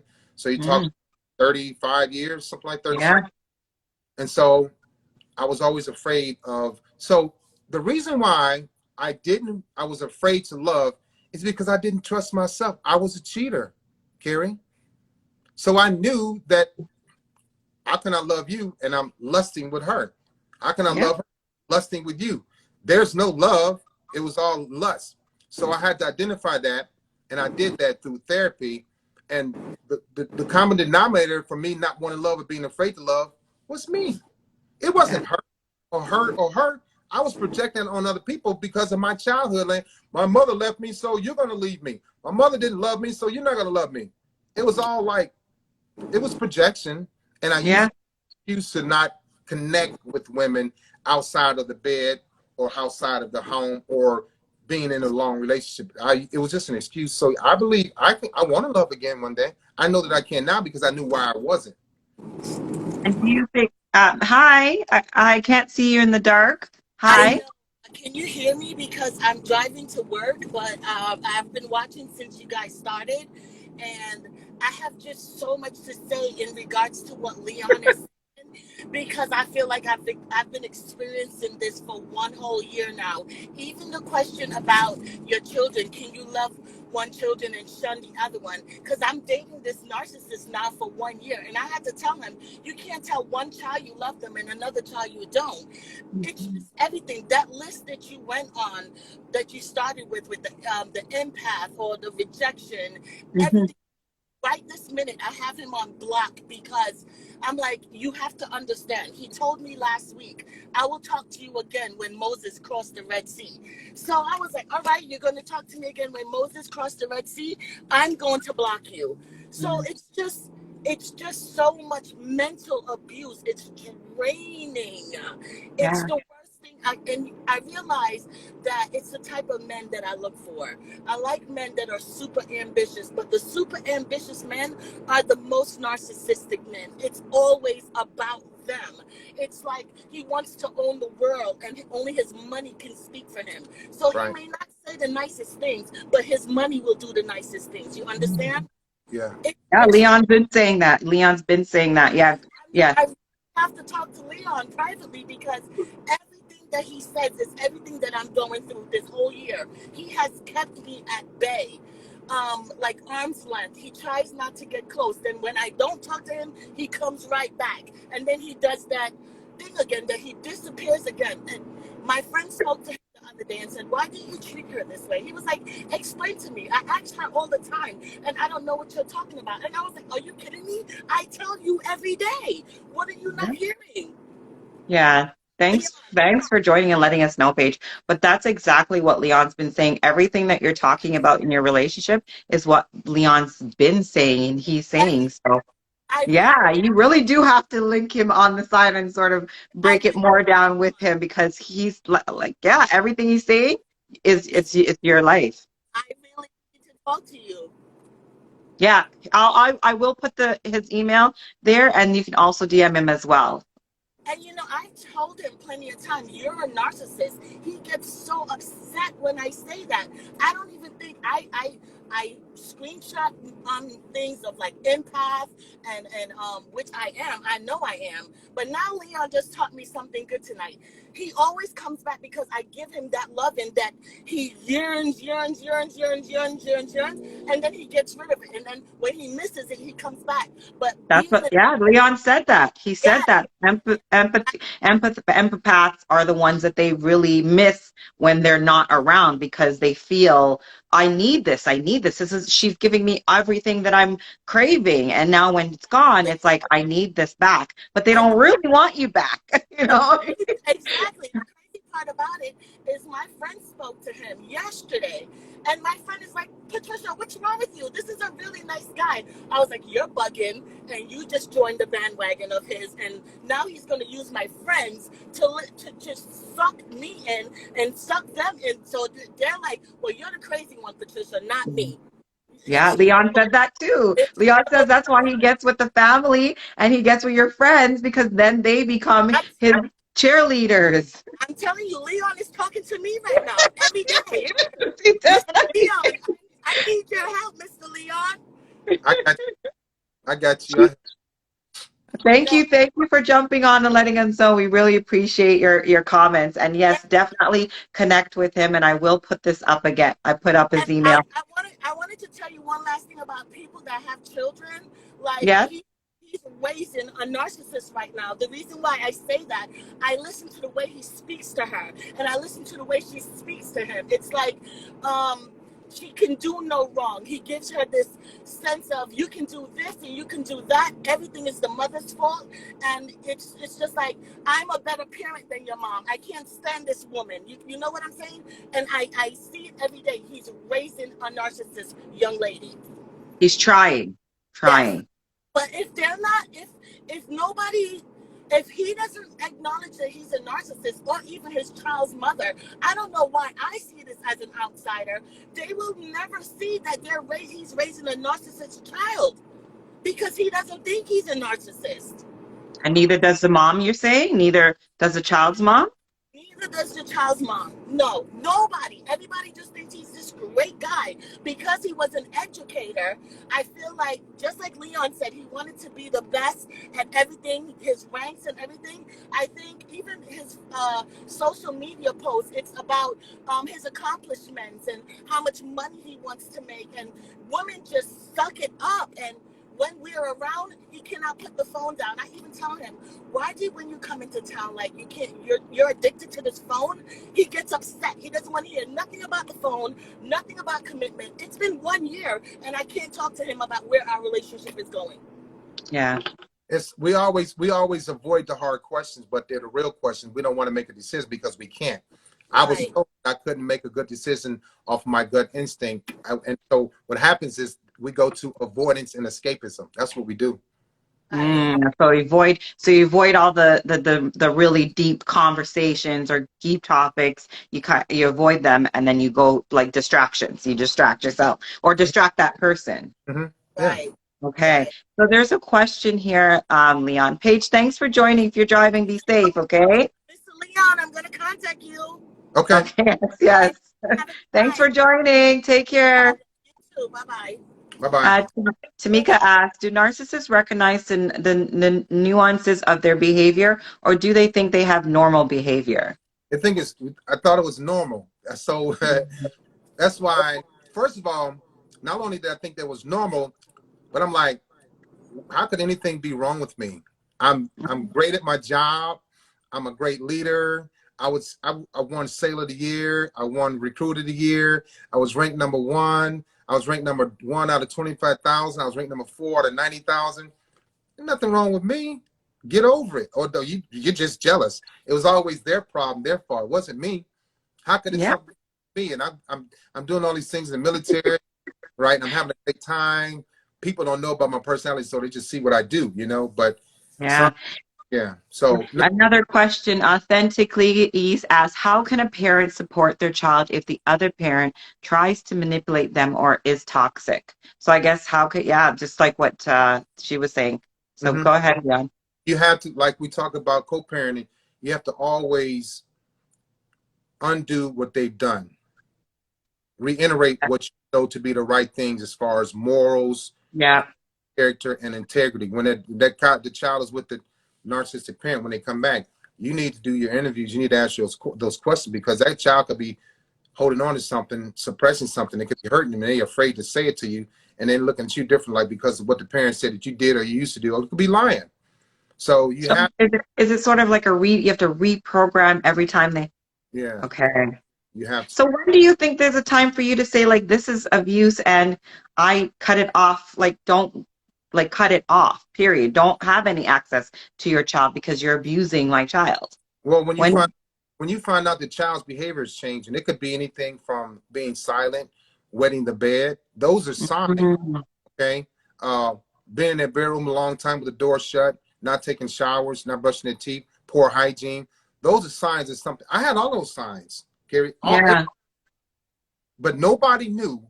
That's why I said I should have gotten therapy at 5, 6 years old, because I just suppressed everything. I didn't tell anybody. You know, when I did a book tour in 2018 for my book Broken, I did a lot of studying. There was a lot of questions asked, because it talks about, my book is about my childhood. 90%, okay. 90% of the perpetrators for child molesters and rapists are somebody you know or trust, okay? Boys, little boys, 1 in 6 little boys, or 1 in 3, or 1 in 6 little girls, or 1 in 3 will be molested or raped by the age of 18, okay? 80% of the cases go unreported. You know why they'll go unreported? Fear of retaliation, fear that the family will reject them. But the reason why I didn't report my molestation is because I fell in love with my cousins and my babysitter. Mm, So they were bringing me candy, cookies, toys. I'm not gonna tell it. I'm not gonna tell on them, because I wanted that to continue. But yeah, I was exhibiting the behavior of being molested. I was wet in the bed, right? I was addicted to porn. I had anger issues. I suppressed things. I was quiet. I cried a lot. I cried to myself. So you have to be careful and watch when your children come back home and ask questions. You just have to. yeah.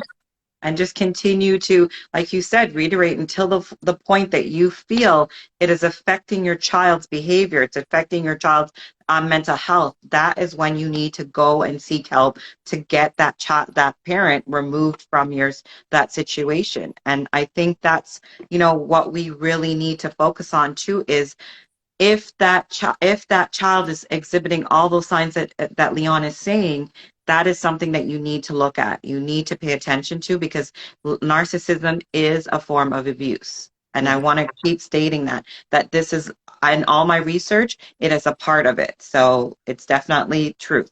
Why after a breakup discard does the narcissist move on so quickly or tries to move on?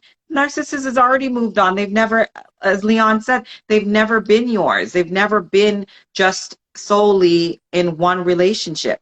So that's why it seems isn't, am I wrong, Leon? Oh, you're right, because women are like, oh my God, I I moved on like that, because I went into all of my relationships halfway out. knowing that I didn't have longevity and staying power, I didn't know how to like not cheat. I didn't know how, because I was feeding my flesh, my greed and my lust. Okay. And so when they Hmm. move on, they didn't just move on. I talked to a lady the other day. She said, I was married for 16 years. How could he just leave in year 16? I said, he left in year 1. He just stayed there. He was already gone. And it hurt her feelings. I said, he didn't just leave you. He was there for 16 years because the comfort, you would provide for him. He's not going to let that go. And plus, the other women accepted the fact that he was married. So Yeah. do it too. Don't take me wrong. But yeah, it wasn't that he just left you at year 2 or year 3. He was never in it 100%. So when you're not in it 100%, that 50%, you're already performing with a grade of an F. So Hmm. you 50%, you out. It's like I don't have nothing to lose until I Yeah. go. And they've already, like, to me, they're never fully invested because they already are thinking of what's the next thing I can do, or who's the next person that can give me what I need. Sharon asks, how can I get my kids to forgive their father? They witness a lot and are very angry with him. Now, very angry with him. Sharon, just a question. Why do you want them to forgive their father? Has their father moved on? Is their father no longer a narcissist? So what is, you know what I mean? So, Leon, give me a So little bit more, Sharon. Give me a little bit more. she has to be careful, because if she's going to expect or force her kids to forgive the dad for what he did, does she know what he did to them? They're not just angry because he mistreated mom. It may, Yeah, for my kids were slowly working on forgiving me because I yelled at them, I spanked them. So their mom can't say, you need to forgive your dad. No, it's going to be a timing thing. Those kids, first of all, have to heal and be ready to talk to their dad. My kids are just not coming back around. They like easing into my life. Like, hey, dad, how you doing? I'm coming by. Let's go get a burger. But for a yeah, few years, it wasn't enough. So you can't force them to do that, because if you do, they're going to look at you like, you allow him to abuse you and us, mom. So yeah. so she got to be careful with that. Yeah, that's what I was thinking, the same thing. Hi, Mookie. Thanks for joining. Mookie Don Zayfit. Thanks everybody. I just want to, people are still trickling in. Thanks a lot. I guess I tell you, I told you this topic was going to be very hot, and everybody, and I'm so glad you're able to join. So again, we're talking to Leon. He is a former narcissist, as he states, and he is willing to support and talk to anybody that reaches out to him in regards to narcissistic behavior, how to look for it, what are the signs, how do you get supports for your children if you're co-parenting with a narcissist. And I want to go back to, can a narcissist be a good parent? And I think you already sort of answered that by saying, if you get the help that you need, if Yeah. you work on yourself. You, I don't think you say that you can be a great, because you're always going to be struggling with the narcissist behavior, but you're working on it and you can help to help heal your children. and so I just want to reiterate what you said. I will always be a narcissist. Yeah. It's really sort of. So they can be a good parent, yeah, because you have, first of all, once you go into therapy, you realize how much damage you were doing by verbally abusing them, passively abusing them, not giving them enough love, attention, affection. I wasn't, you know, so I was assured with love, okay? So let me Mm-hmm. say this. My dad never told me he loved me, but he showed me, okay? My Mm-hmm. dad's father, my grandfather, who I never met, showed my dad love. He didn't tell him he loved him. So you're talking over almost 200 years of men not saying I love you in one family. My Mm-hmm. grandfather, my dad, and me. I had to Yeah. out. So showing love, my kids had food, they had clothes, they had bicycles, they had go-karts. We went on trips. I went to their football games. I coached them in football. I signed them up for Taekwondo. But how many times did I say I love you? I didn't start saying that until I was 29 or 30 with my first child, because I learned that from my wife. I didn't know how Mm-hmm. to say I love you. Yeah. I could say I love you. It didn't mean anything to me. It was just Yeah. bloop, nothing. So Yeah. showing, I was a shower. My father was a shower. His father was a shower. So we had 200 years of showing love and not saying I love you. Yeah.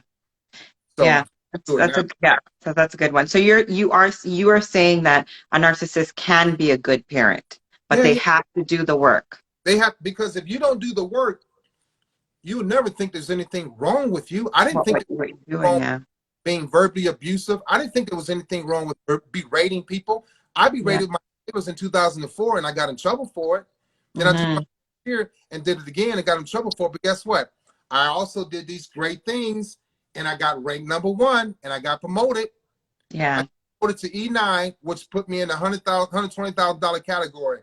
So I'm gonna keep berating and belittling people because why shouldn't I? I'm still getting promoted. It didn't stop me until I started finally getting my karma. Okay. Yeah. I'm going to hold that because I want to get back to that karma. But I think this is a great question. I want to respect it.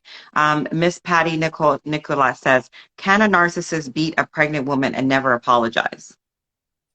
Beat her? That's what she said. Can a narcissist beat a pregnant woman and never apologize? Great question. So in 2013, my girlfriend looked at me. She said, "You never apologize." I was like, "Hell no, for what? You shouldn't have pissed me off." That's the mindset. Regardless if it's beating, regardless if it's physical or verbal abuse, you shouldn't have made Yeah. me mad. I'm not saying what he did is wrong. Let me be clear. Yeah, let's state that clearly. Pregnant or not, what he did was wrong. But we look at it. I looked at it. I didn't beat my girlfriend. I was verbally abusive. I looked at it as if you should not have made me call you those names. So Mm, for him, you should not have provoked me to hit you. Look at what you made me do. Look at what you made me do. yeah. If you didn't do what you did, you called me a name, you came over late, you talked back, I wouldn't have hit you. You made Mm, me, that's in their mind. So they don't yeah. process it as if I beat you. They process it as if you provoke me and this is what you get. Sadly, he should have never done that. I should have never been abusive either. But But they don't see anything wrong with it. So they're just living their life. So they're not looking at it as we're looking at it from the outside and seeing that there is a problem. They're looking at it, there's no problem with my behavior. It's you're the problem. yeah, You're making me do these things. Another question. Do male narcissists tend to favor their daughters? My ex favors both his daughters, but blames both his boys for lack of closeness and involvement in the boys' lives. so yeah, but my sons were close and they moved away and close and moved away. My daughter is the one that's closer to me now. My sons are still there. They're coming back slowly, but I neglected my daughter and she's the one that's close to me now. I gave my sons everything, but they're the ones that's not as close to me now, but they come back around. But I also gave them a lot of verbal abuse too. Okay. Mm, And so we favor the ones that make us feel good. Regardless of what we did in the past, we favor the ones that forgive us. Like, okay, Dad, you cool. My daughter forgave me, yeah.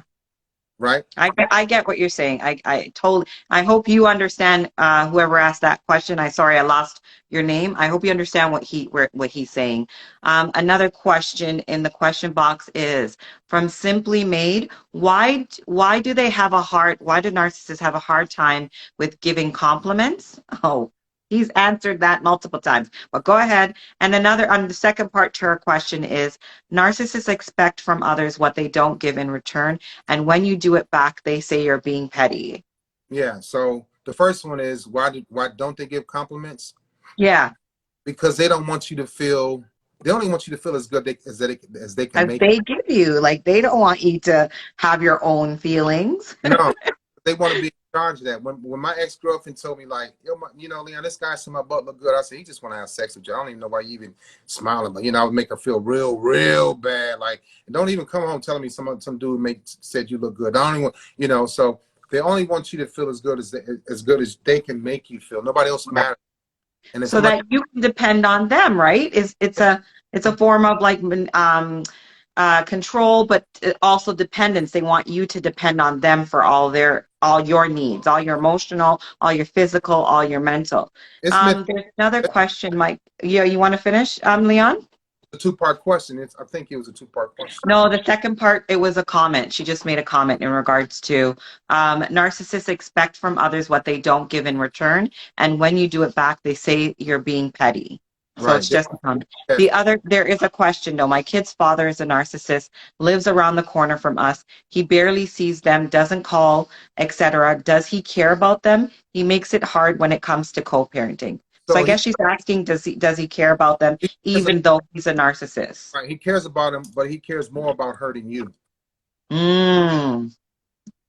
Wow, drop that. Say that again. Say it He, for the back of the audience. he cares about the kids, but he cares more about hurting you. The kids will recover. But like I mentioned a while ago, Mm-hmm. they'll recover because next week, 2 weeks from now, let me buy them a pair of Jordans. Let me get a go-kart. Let me take them on a trip. They'll recover, but not all the way fully emotionally. But you don't think about that. We just want to see if they're going to be happy with them because I neglected them for 2 weeks. I didn't see him for 2 months. But he loves him, but his ability to hurt you is more important at the moment. Yeah, I totally agree with that. I totally agree. Zayfit416 says, at least you're one of the honest ones. Thanks for sharing. It takes a real man to share and be truthful. So true, Zay, so true. But it's taken, I mean, Leon says it's taken him a long time to get to this. So please understand that it's taken him a long time and he's still working on himself. I Yeah. know everybody wants to, please, please, please save this live. I will. It's going to be saved, Tamika. Hi, Nancy Manning. People are still joining. Yes, I totally understand. Hey, Nancy. The baby died. Did the baby die? People are asking about the previous question. Did the baby die after he beat her? I'm not sure about that. Zayfit, everything is all about them blaming. And I don't want to miss anything, but if I do, please put it in the question box and I will get back to it. There's a question here. April says, can a narcissist male be hurt if a woman only uses them for sex? uh, No. oh, it's not. So the thing about it is, if he is, she will never know. Yeah. But the fact that she's just popping up for sex, I'm cool with that because I don't want anything else, right? What man is not cool with that? What Right. man is not So, cool with that? so if you just come over for sex, yeah, fine. I already know the deal because the next one's gonna come over and bring me something to eat. The next one's gonna come and give me a massage. The next one's gonna take me to get my beard done. Whatever. You just a sex. You're one of five. So Oh. no, man. That's To like a update, that's to a deal. update everybody, update the question. Miss Patty Nicole is saying yes, the baby did die. Oh Mm. my gosh, it's such a horrible situation. So sorry your friend had to go through that. April is asking, can a narcissist start to heal and go backwards after the loss of a child? That's anybody, yes. You can revert back to your behavior because that's what's comforting. It's Yeah. in everything that has anybody who has an addiction or anybody who has addictive personalities, you will revert back to what you know is comfort. And if that's what you've been doing all your life and you have a traumatic event, that's why, people who are on drugs and they get off of drugs and something happens and they go back, they relapse. It's the same thing if somebody's working on their narcissistic behavior. So do you agree, Leon? Yes. 100%. It's the same thing. Maybe they're mentally ill and traumatized by something. Yeah, it's a mental illness. It is something that, yes, you need to get counseling and support from it. As Leon has stated.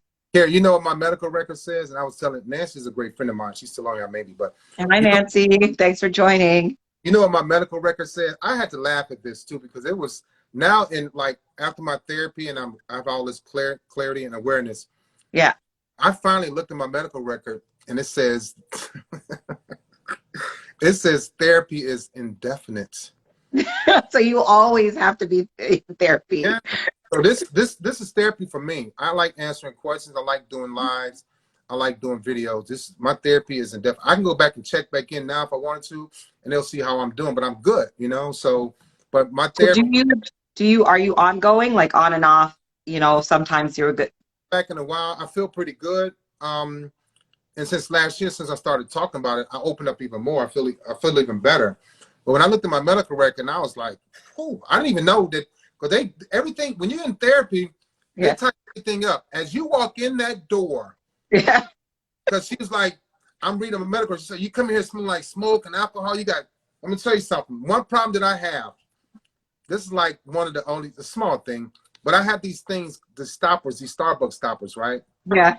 And look how chewed up it is. And so in therapy, I would walk in her office and she's like, every time you come in, you got a Starbucks stop in your mouth. You got a toothpick or a straw.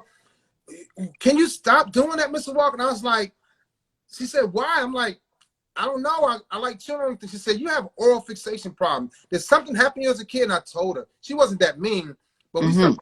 I told her that my cousins, when they molested me, they kissed me, sucked on my face. They sent me to school with sucker bites all over my forehead, everything. And so Yeah. I said, well, you have an oral fixation problem. Now, Mm-hmm.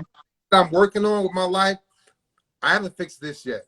So I don't even It's want to fix it's it. Because like it's a exactly. If it's not hurting anybody, it's not hurting you. You could keep that one. Go ahead. right, pacifier for me. They do. Simply Made says, they do things to see your reaction and see if they have control over your emotions and your actions. Yeah, Yeah. that's what Leon's been saying.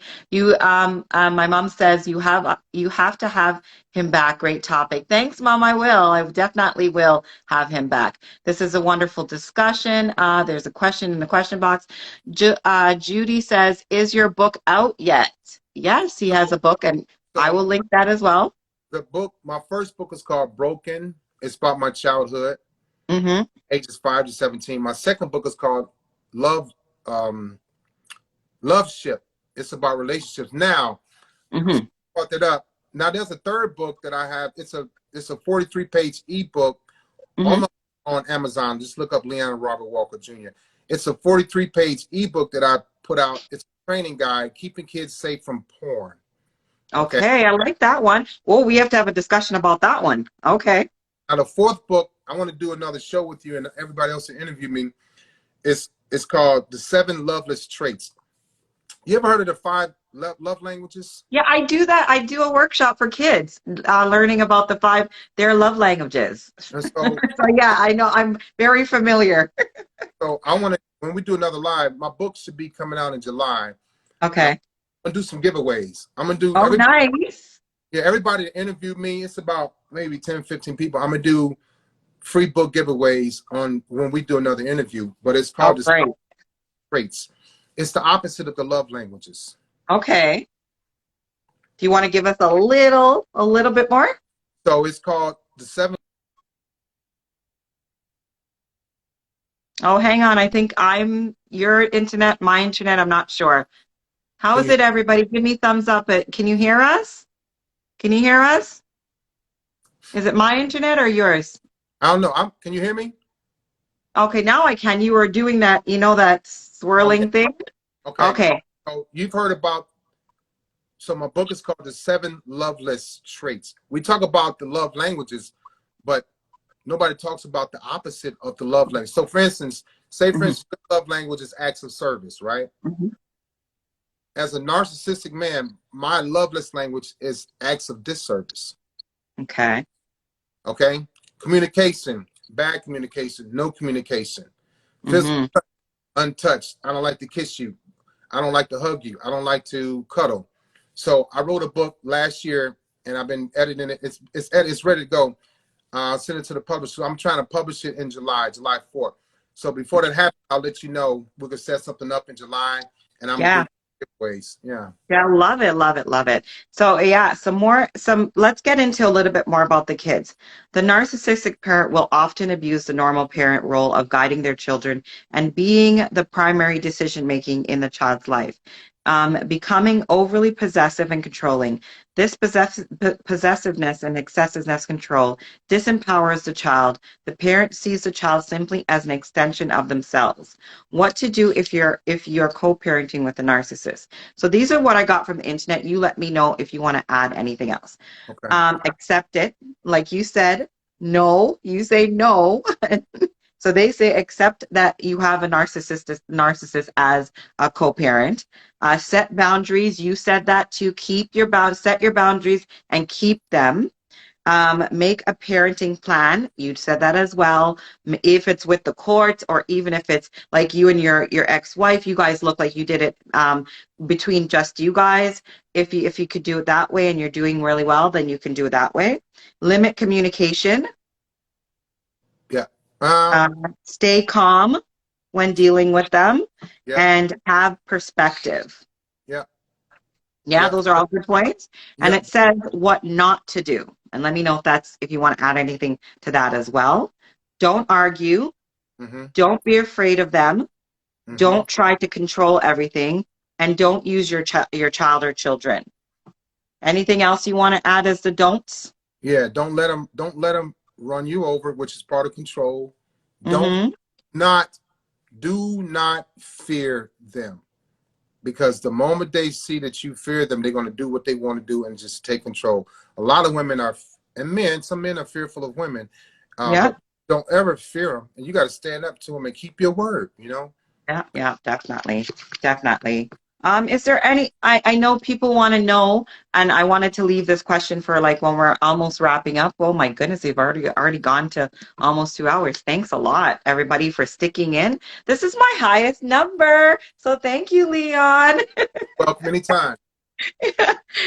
So my last question, or well, my question, I don't know if everybody else will have their own questions before we kind of wrap up for you, is can you have, like, I know everybody wants to know, can you have a normal what considered a normal relationship now? Like, can Yeah. you be in one? So, um, I yeah, I can, because simply because of, had I not gone through therapy, I'd still be an MF. Still to this day, like I did 32 years, I worked 5 jobs, I did this and I did that. Nothing wrong with me, whatever. You know, I'm getting what I want. I'm 56. It's millions of women around here that are 56 years old or 40 years old that'll have me. So I ain't worried about ever being lonely. I could be real cocky, arrogant, but I'm not. Hmm. Yeah. So yeah, my thing is, the cat is out the bag, right? Hmm. My dating pool is shrunk, should be shrunken. I had a large dating pool, maybe because women like bald-headed men, men with beards, men in the military, men with confidence, whatever. Hmm. But so it's like I don't have anything to hide. You know, I'm very patient. I listen. I don't have to be right all the time. I don't want to argue. I don't like to argue. I'm not violent. You know, I'm not putting my hands on a woman like that. I want to have fun. So everything that I projected onto these women is what was really going on with myself. I Yeah. was trust me. So I made myself think that I couldn't trust them, so that I didn't have to stay around or stick around too long or love them or care for them, because I was always ready to go, because I knew I was going to cheat. Like, man, if I cheat, maybe she's cheating. You know, if I'm texting somebody or sexting somebody, maybe she's doing it too. You know, Yeah. call So you me. all, so now in order for you to have like a healthy, I want to say healthy relationship now, are you always battling those thoughts coming No, in a relationship? No? before, because I was making myself think that she was doing this so it would be okay when I did it. It was like Oh, my own self, and then she would be like, "Yeah, what are you talking about?" You know, and I'm like, "Yeah, whatever. I know what's going on," but I didn't know what was going on. I didn't. yeah. There wasn't anything going on. It was all in my head, but I had to like manipulate the situation so much that I started believing that she was this evil, dysfunctional cheater like I was, so that when I did cheat, I didn't feel bad. I did it Yeah. to myself because it kept me from being emotionally attached. Yeah.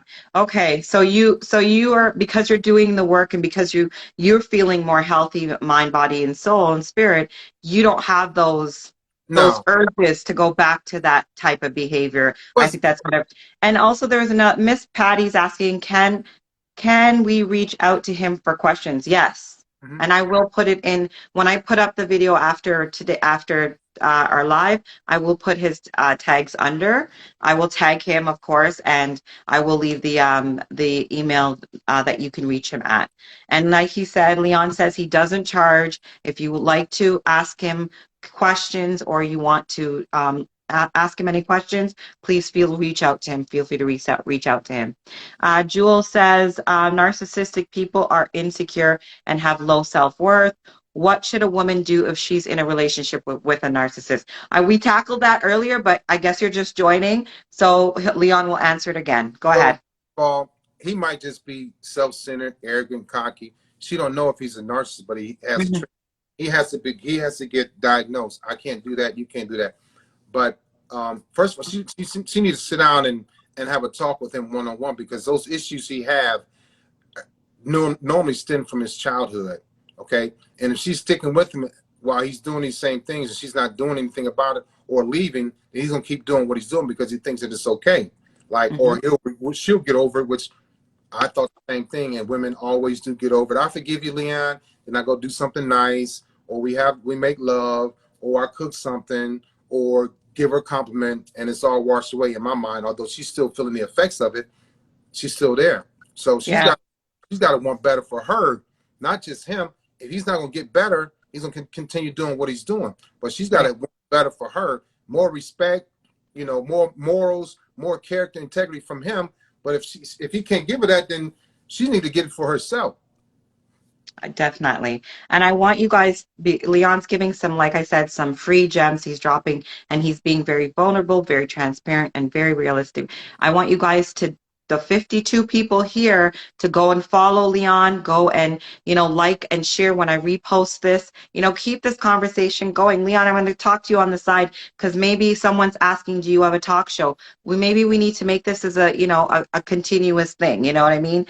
Between our platforms. So I'm going to talk to you on the side because everybody's feeling like 52, 53 people are feeling this is so needed and it's needing to continue. Yeah, Kerry, I follow everybody. I had to stop because Instagram, I think I follow like 7,500 people, and Wow. they like Wow. shadow ban me because I was like following everybody, but I had to stop because my account stopped. So I'm like, and on TikTok I follow 10,000 people because I have like 230,000 on there. I follow. Hmm.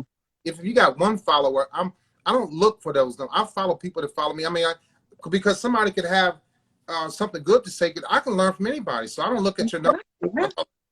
I follow everybody until it starts to stop my account from growing. So I had to be careful with that. But I mean, I reach out. People reach out to me. Everybody's saying you need to do this, you need to do that. Leave me alone. I didn't. God put me on this journey.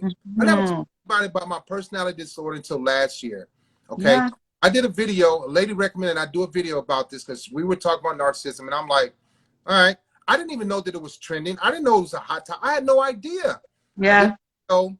And then Mary from the singing group, Mary, the gospel singer, she reposted and it went viral. And then Yeah. Dr. Richardson reposted and went viral. And then Beyonce's mother posted my video that talked about, Oh, uh, Miss Knowles, Tina yeah, Knowles. it's on her page. She posted it was one talking about when men just can just up and leave a relationship, right? Yeah. And women The go, ghosting. The ghosting. yeah, why did he leave me? Why did he just walk away? What's wrong with me? So she reposted. So I help everybody. I don't do this to get, I don't make money. I can if I want to on YouTube or whatever, but I do this to help people. God put me on this path, say, hey, start talking about this because a woman that was really close to God gave me the word to start talking about, and I did it. Nice, nice. I love that. Butterfly says a comment. I commend him. For 10 years, I was with one and thought it was me. He was diagnosed with narcissistic and borderline personality. Thank God it's over. Wow. 10 years. Thank you both for your time. You're so welcome. Only thanks for thanking us. Why do narcissistic talk in circles? I'm always so confused when I ask him questions. Um, A lot of times they try to rehearse what they said before and they forget it, right? And they notice it a lot of times when you're on to them, they'll try to act like they didn't say that or no, that's not true. That's when the gaslight starts. So a lot of times what they're saying doesn't mean anything because it's a lie. It's something they're trying to get from you, and women become confused. So they don't yeah, sometimes they don't have much to say. A lot of men and women can show up this false representation, but then communication sucks. yeah, Got the nice house, nice car, good looking guy, well groomed, works out, but when it comes to communicating, can't communicate about real things. Can't communicate about, Leon, what are we doing? What are we doing in this relationship? When are we gonna get engaged? When are we gonna get married? And so, and then also they talk about a lot of things that make them feel good. If yeah. you're not, if you talk about something that they don't like or doesn't make them feel good, they want to avoid that. They don't want to talk about that. I think we went over this, but I want you just to quickly go over it. And guys, Leon has a lot. Like he has TikTok, he has his own page on Instagram. He has a lot of content about this. So if you want more, definitely go and follow him. Go and look on his page. And like I said, after this, I will post his handles. He has books on Amazon, and you can always get those as well. So support, because Leon is not taking any money for this. He offered up himself to join my platform for. He didn't ask for a penny. He said, "Sure, Kerry, I'm loving. I will come on," and I just appreciate that. So we definitely want to support him, Village. So go out there, buy his books, follow him on his channels, and definitely continue to support. Another question is, Uh, what made, go ahead, Leon. They can check out my website at www.leonrobertwalkerjr.com. I put Okay. there's some videos there, and it's not just for my books, but I talk about relationships on there. I talk about the youth that I help. You know, I speak to youth groups too about mindful, Nice. all that stuff. So I just left Detroit Monday. I spoke to fourth through eighth graders, so I do that too. But go ahead. What was your question? What was your question? There's another, a unique says, what may be some of the signs one might be dealing with a narcissist? So I guess just give them, I already did it at the beginning, but let's just go over it quickly. And is your book out yet? He The answered that as well. The fourth one comes out in July. It's called The Seven Loveless Traits. Broken love ship, and keeping kids safe from porn is out now. Red flags. I call myself a front runner. In the beginning, everything is rushed. Everything is big. Everything is huge. Everything is happy. Everything is let's happen. Everything is attention. Everything is you look beautiful. Everything is the cars, the trips, the money, the best restaurants. And all of a sudden, about 30 to 60 days, depending on how much you feeding back into me, I'll Hmm. keep going. But once you stop feeding back into me, I don't feel like as wanted as needed. All of those nice little things I was doing and all of the nice little things I was saying, you start to go down because I don't really Hmm. mean those things. I'm just trying to reel you in as a number. You're number 8, 9, 10. I don't know. Yeah. Never. They don't talk about their past, their exes. I never talk about my parents because I didn't want women to know that my mother was addicted to crack. I was ashamed of that. It was like, man, you don't have a close relationship with your mother. Do you know much about women? And she would find out because I knew a lot about women sexually, but as Hmm. far as cuddling and holding hands and hugging and caring, oh no. When she found out the Intimacy you didn't know about. Uh, intimacy, I was good in the bedroom for like 37 minutes. After that, I'm out. I'm on the couch here watching TV. So Tamika says, thank you, and thank you, sir. Your posts have really helped me heal from the damage my ex has caused me, not just now that he is my ex, but even when I was still in a relationship. So look at that, Leon. You already has helped someone. And I'm yeah, sure you've taught so much more with, the path that God has put you on, and continue to do so. Oh my G, you're so on spot. Everybody, how can I get your book? Amazon. I follow Leon. He's a good guy, Jewel says. Um, yeah, Leon, you know what we didn't really touch upon, and you said it a few times, is the karma. Talk about that a little bit, because I know you said it a few times. Karma came back to you. How do you mean by that? so karma can come. It was always like immediate for me, but it was like little bitty thumps upside my head. Hmm. I'm in the parking lot and I come out and somebody hit my car, like Mm. $1,500 worth of damage. And I'm like, I'm part way over here, on purpose. Couldn't get away from Hmm. that karma, brother. It don't matter, right? All of a sudden, my credit score dropped 40 points. I'm like, I ain't even buy nothing. You know what I'm saying? Why my credit score have to drop? It could be anything, right? I had a heart attack in 2013 at the gym, and I walked to the hospital on base. I got a stent. I was breaking hearts, so time for my heart to be broken. The white doctor was like, "Yeah, your artery was 80% clogged." No, my man, no, doc. I was breaking hearts, so I have a broken heart, right? It's healed now. Hmm. Okay, so my kids don't talk to me as much now. They come around a little bit at a time. That's the karma. It's a lot of different things. It could be, walking outside and a bird crap on your head. It could be anything. The Yep. bird die, burn out, whatever. It could be Yeah. a number of things. You don't get the job that you applied for. You know, Have Have you felt heartbreak? no, I didn't allow my no. No. Oh, one time in 1992, when that's a whole nother story. We talk about that when I Okay. was I was a Okay. Next time. I was I wrong. am Trump says my ex rushed to take me around his family, took me on so many trips, rushed to try to sleep with me, wanted me to move in after 3 months. He's so I guess it's that's a part of the red flags. Unique is saying, where was there more red flags? We talked about it in the beginning, Unique. So I think if you want to rewatch this, he talks about it more on the red flags. So that's why we didn't go too deep into it again. But yeah, so go ahead and More, towards that, yeah. more, not keeping their word, right? Um, eye contact, not having great relationships with their family or their children, lying, making things up, wanting to or needing to for you to always stroke the ego, Mm, jealousy around other men. If it's a man with a woman, if she's asking, they get real jealous. They don't want to hear about your ex. I want to hear about that. You know, why are you bringing up your ex? All kind of stuff. Insecure because now it's not about him. It's about her ex. Can we talk about my ex? You know, women will do that. Narcissistic women will talk about their ex around another guy to make him feel like uncomfortable. Like, did I tell you he was 6'5"? Did I tell you his body, he had like 4% body fat? Did I tell you, you know, he's chopped, all this stuff. So people do it to each other, but red flags is there are plenty, you know. yeah, there's and you've gone through a few of them. And Butter and Jewel, as I said, he has a lot of it on his page. So you can go ahead and look at his page. And he's also said it earlier on today as well. So earlier on in the video. So there's lots for it, is what I'm trying to Also, say they to don't you. red flags if we're communicating and you prove me wrong. Ooh, that's gonna come out quick.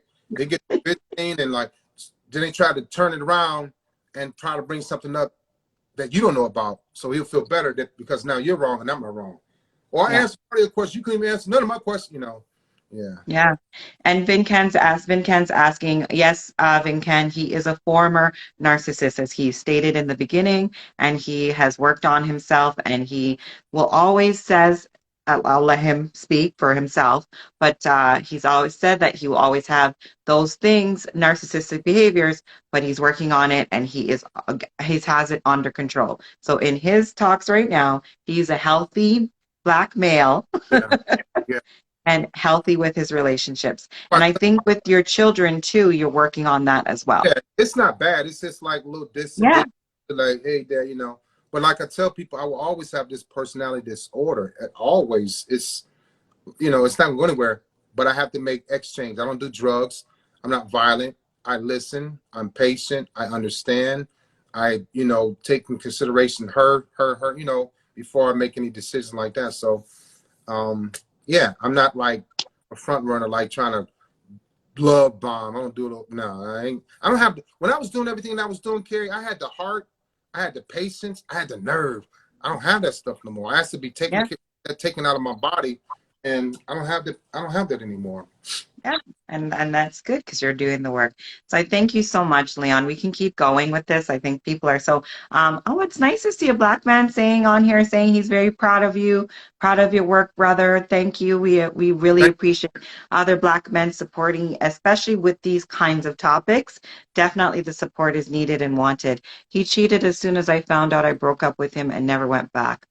Yeah, that's that's a part of it. you. That was my ex, Laura. He had bad relationship with so many people. I've been on a platform with Leon. He's a real deal. Yep, I believe so. As he's been dropping for about 2 hours now, going on and a half. We've been talking. He's gotten through all of that. What made you change? One Chi, he said that already. So please rewatch this video if you guys are some of you are just jumping on because he answers all or majority of your questions. And if there's anything that he missed or we missed, please message him and I will put that as well available to you guys as well. So is there any last words, Leon, you want to leave with us? And again, thank you for joining and thank you for being a part of this platform. Yeah. So I tell people I tell women all this time, stop dating when you're horny. You're gonna become a one night stand. And so I say things to get people's attention. I know Mhm. my are triggering, and I don't mean for them to be triggering, but I'm not gonna lie to anybody. I'm Yeah. exactly who I was, what I went through, how I became who I became. I know about all of this stuff, Carrie. I've Hmm. lived it for years. Learn the love languages, but also learn love less languages. Mhm. There's a certain thing, and I'm writing. The book is written, and you'll have a copy of it. Thank Know you. what the components of a relationship is. I learned these things in therapy. Okay, Mhm. don't just look for red flags, but look for white flags. What has he or she surrendered? What have they given up? Have these Mhm. conversations. Talk about, get to know I dated, and I'm not proud to say this, I've dated and I slept with a lot of women. Nobody ever asked me about my parents. My dad had a very extreme personality. My mother had a very addictive personality. I Mhm. too, okay? Women don't ask those questions. They want to know, they don't ask about sex partners. They don't ask about, have you gotten your teeth clean? Having bad teeth contributes to heart failure, heart attacks. Yeah. People, Yeah. right? Talk about the health issues. I'm open about mine, right? We don't talk about cholesterol levels. We don't talk about sugar levels. We always talk about, the kind of house they have, the car, their degrees, the fraternity, the sororities, whatever. But you Yeah. don't talk about things that's going to keep us together or something that's going to kill me or you. Let's talk about those things. What's happening in 2, 3 years from now? Where are we going with this? We don't talk about relationship vows. We talk about marriage vows, but what about Mhm. relationship vows until you get to the marriage vows? What are your relationship vows? Are we going to get along? Do you like my children? Will you discipline my kids? Will I discipline your kids? Are we going to allow that? Who's doing the Mhm. chores in the house? Are we going to rotate the chores? Will I be doing the garbage for 6 months? Whatever, you know. Yeah. So that's what I would leave with people. Don't I tell women, stop being so open in the beginning. Don't tell me everything. And I say Mhm. a lot of Leons out there, men and women, Leons, stop telling so much of your business in the beginning because I was a very good listener because I was very manipulative based on what you told me. Mm. I didn't need it until you told me, and then I started doing that. And now you like me more than I like you. You fell in love. So I become very seductive. Yeah. I become your drug, and now you can't get away. Now you're losing your hair, you gain weight, you're losing weight. You don't be around your family. You don't get your nails done anymore. You don't put on foundation. You start wearing lipstick, all because you're love sick over a freaking Leon. And I ain't no good anyway. This is the past Yeah. tense. I have to say, Yeah. like, oh, you still no, but you got. And if you want one more thing, if you want therapy, get in therapy. Mhm. Okay, use it, implement what you learn in therapy, but be careful when you go home because that person that you're at home is the person that puts you in therapy. The key to therapy is after therapy, go into rehab. And they'll go, well, I'm not hooked on drugs. You're hooked on a Leon. Your rehab is being around people that love and care for you. Your Mhm. rehab is people that want to uplift you. Your rehab is people that want to see you do better. Your rehab is people just that'll come and get you. Let's go do some wine and paint. Let's go roller skate. Let's go bake. I need to get you away from Leon for 2, 3 hours. And you start feeling the love again because all I'm doing is draining you. Yeah. So get your and then stay in rehab, which is being around people that care for you, not me. Yeah. A lot of people are still asking the same question. I think they're very interested in have you been in a healthy relationship since? Yeah, so I've had a couple, and it's like I didn't break them off. They broke them off because of one woman was like, Leon, your words don't match your actions, and I was like, but I knew going into these relationships, I was good, I was ready. There's no infidelity, there's no verbal abuse, but come to find out, they were just like me, but they hadn't gone through therapy. So they was like afraid. But then now I wasn't afraid. But before I was afraid because I didn't have any therapy. Now they was with someone like me, like, but yeah, I'm ready for a healthy relationship. I hadn't had many after my therapy, but I mean, there's women that I was still attracted to that I was dating, wasn't nothing serious. Hmm. That was fun. And my therapist told me to stop dating. So I did that for a minute. And I was like, what? Stop dating. I love women. No. So I had to do it anyway. And I realized that I had been in and out of relationships for 32 years. So the dating, yeah, the dating, You've never been by yourself for a period of time? right. Nope. I Wow. wanted that need from a woman. So Yeah. the dating after therapy was like a trial basis for me. And I passed my test because I wasn't like, anywhere near what the way I used to be. And I was like, oh, this is cool. I didn't think that I could be a better or a good person. But I was still meeting women that I was not only attracted to, but I was selecting based on my bad habits before therapy. So I said, no, this is Yeah. not it. So Yeah. I needed more like wholesome and healthy women because I wasn't wholesome and healthy, but I was still attracted to the ones that I was attracted to before therapy. So I was still looking in the wrong direction. So I just changed it over here. And my relationship shouldn't have been based on sex only. It was based on chemistry, connection, spirituality, you know, those type of things. Yeah. And so, yeah, I can date. I'm healthy enough to date now, definitely. And now do you have like a list of things that you go through for yourself to kind of keep you on that healthy track of when you are attracted to somebody and want to think of dating them? Yeah. It starts with the communication, the talking. You can feel the chemistry, or you can Yeah. feel you don't have it. You know, I'm not wasting any time. I'm upfront and honest in the beginning. Hey, this is not working. You know, we scheduled a few days, didn't happen for whatever reason. There's always some excuse. So Mhm. I've been discarded. You know, and I was like, ooh, what the hell? Really? You That's know, something new to that's something new to the ego. yeah, right. Like, yeah, you know. So like, yeah, I get it. That's part of my karma, though. So I know it's Yeah. gonna happen. I'm not No. angry, upset. I don't look for it. I'm like, yeah, I gotta be discarded 3 more times before I get through this, you know. No. Yeah. So it happens. But yeah, I look for chemistry, I look for connection, I look for understanding, I look for Hmm. ability, I look for comfort, like in being around that person, not Yeah. pitching, not lying anymore, you know, I'm not tricking her, I'm not going into it for just sex. Everything was based on sex in my relationship, looks and sex. And after that I was like, oh, what do I do now? You know? So Yeah. what yeah, it was I like personality now, you know. It used to be Hmm. lips, the breast, the butt, the hair, woo, sexy. I love a good personality, you know. Yeah. And that again, that helps you to keep on the right path, because if you date somebody that, that's coming from the narcissist side, then it's going to allow you to revert back. Like if you dating an empath woman, or a woman who is struggling with her own self-worth and self-esteem, then it's going to be easy to take advantage and go I, back into that way. So definitely keep yeah, on the healthy relationship path. My narcissist ex needed a seance, an exorcism. He was the sweetest but charming demon. Oh my goodness. yeah, Okay.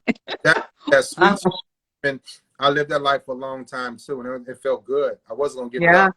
I had to, yeah. Yeah, he said he was walking. He was walking with Satan. He already said that earlier on. So we've been talking for 2 hours, people. If you're just joining, so he said it. Leon has said it all, and I will have this. I will. I probably won't be able to put up all of it because it is a little bit long, but it will be on my YouTube channel once I get that together. All the whole video, but I will put up as much as I can on Instagram.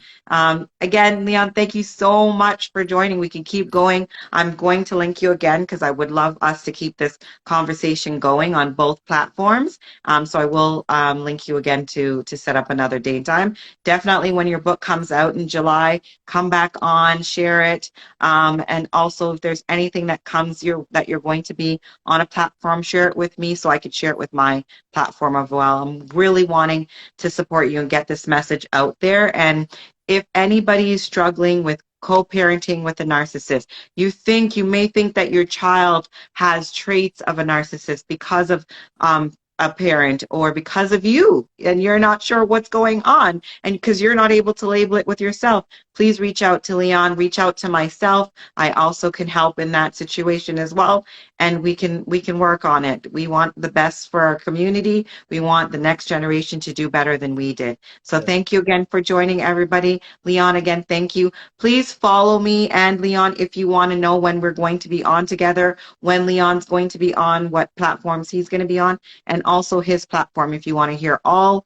of the videos that I've watched, so many of them, please go to his platform and watch all his videos, and it will really help you in the long run. And I thank you again, women, Black women. Thank you. God thanks you for putting you on this path of because I have not seen anybody else say this. I really have not seen yeah, any other Black male come out and say, I am a recovering narcissist, yeah, a former narcissist. yeah. I have done the work. I never used recovery or former because I will always be this way. But I, That's right. Oh, I yes. started talking about it, and because I was holding it in for many years, and I was like, I was thinking like, I just find a girlfriend and ride off into the sunset, get married, die, and go to heaven. But I was like, I can't. I got to give these people Leon. Yeah. No, I do. So it's only fair, you know. Thank God that you did that. I really do. I really do because it's opened my horizons. It's broadened my horizons as well. And I think it, like I said, it's so needed. So please continue your work. Continue to do Well, what you do. And thank you for joining. thank you, Good Carrie. night, everybody. Thank you. Bye. Bye.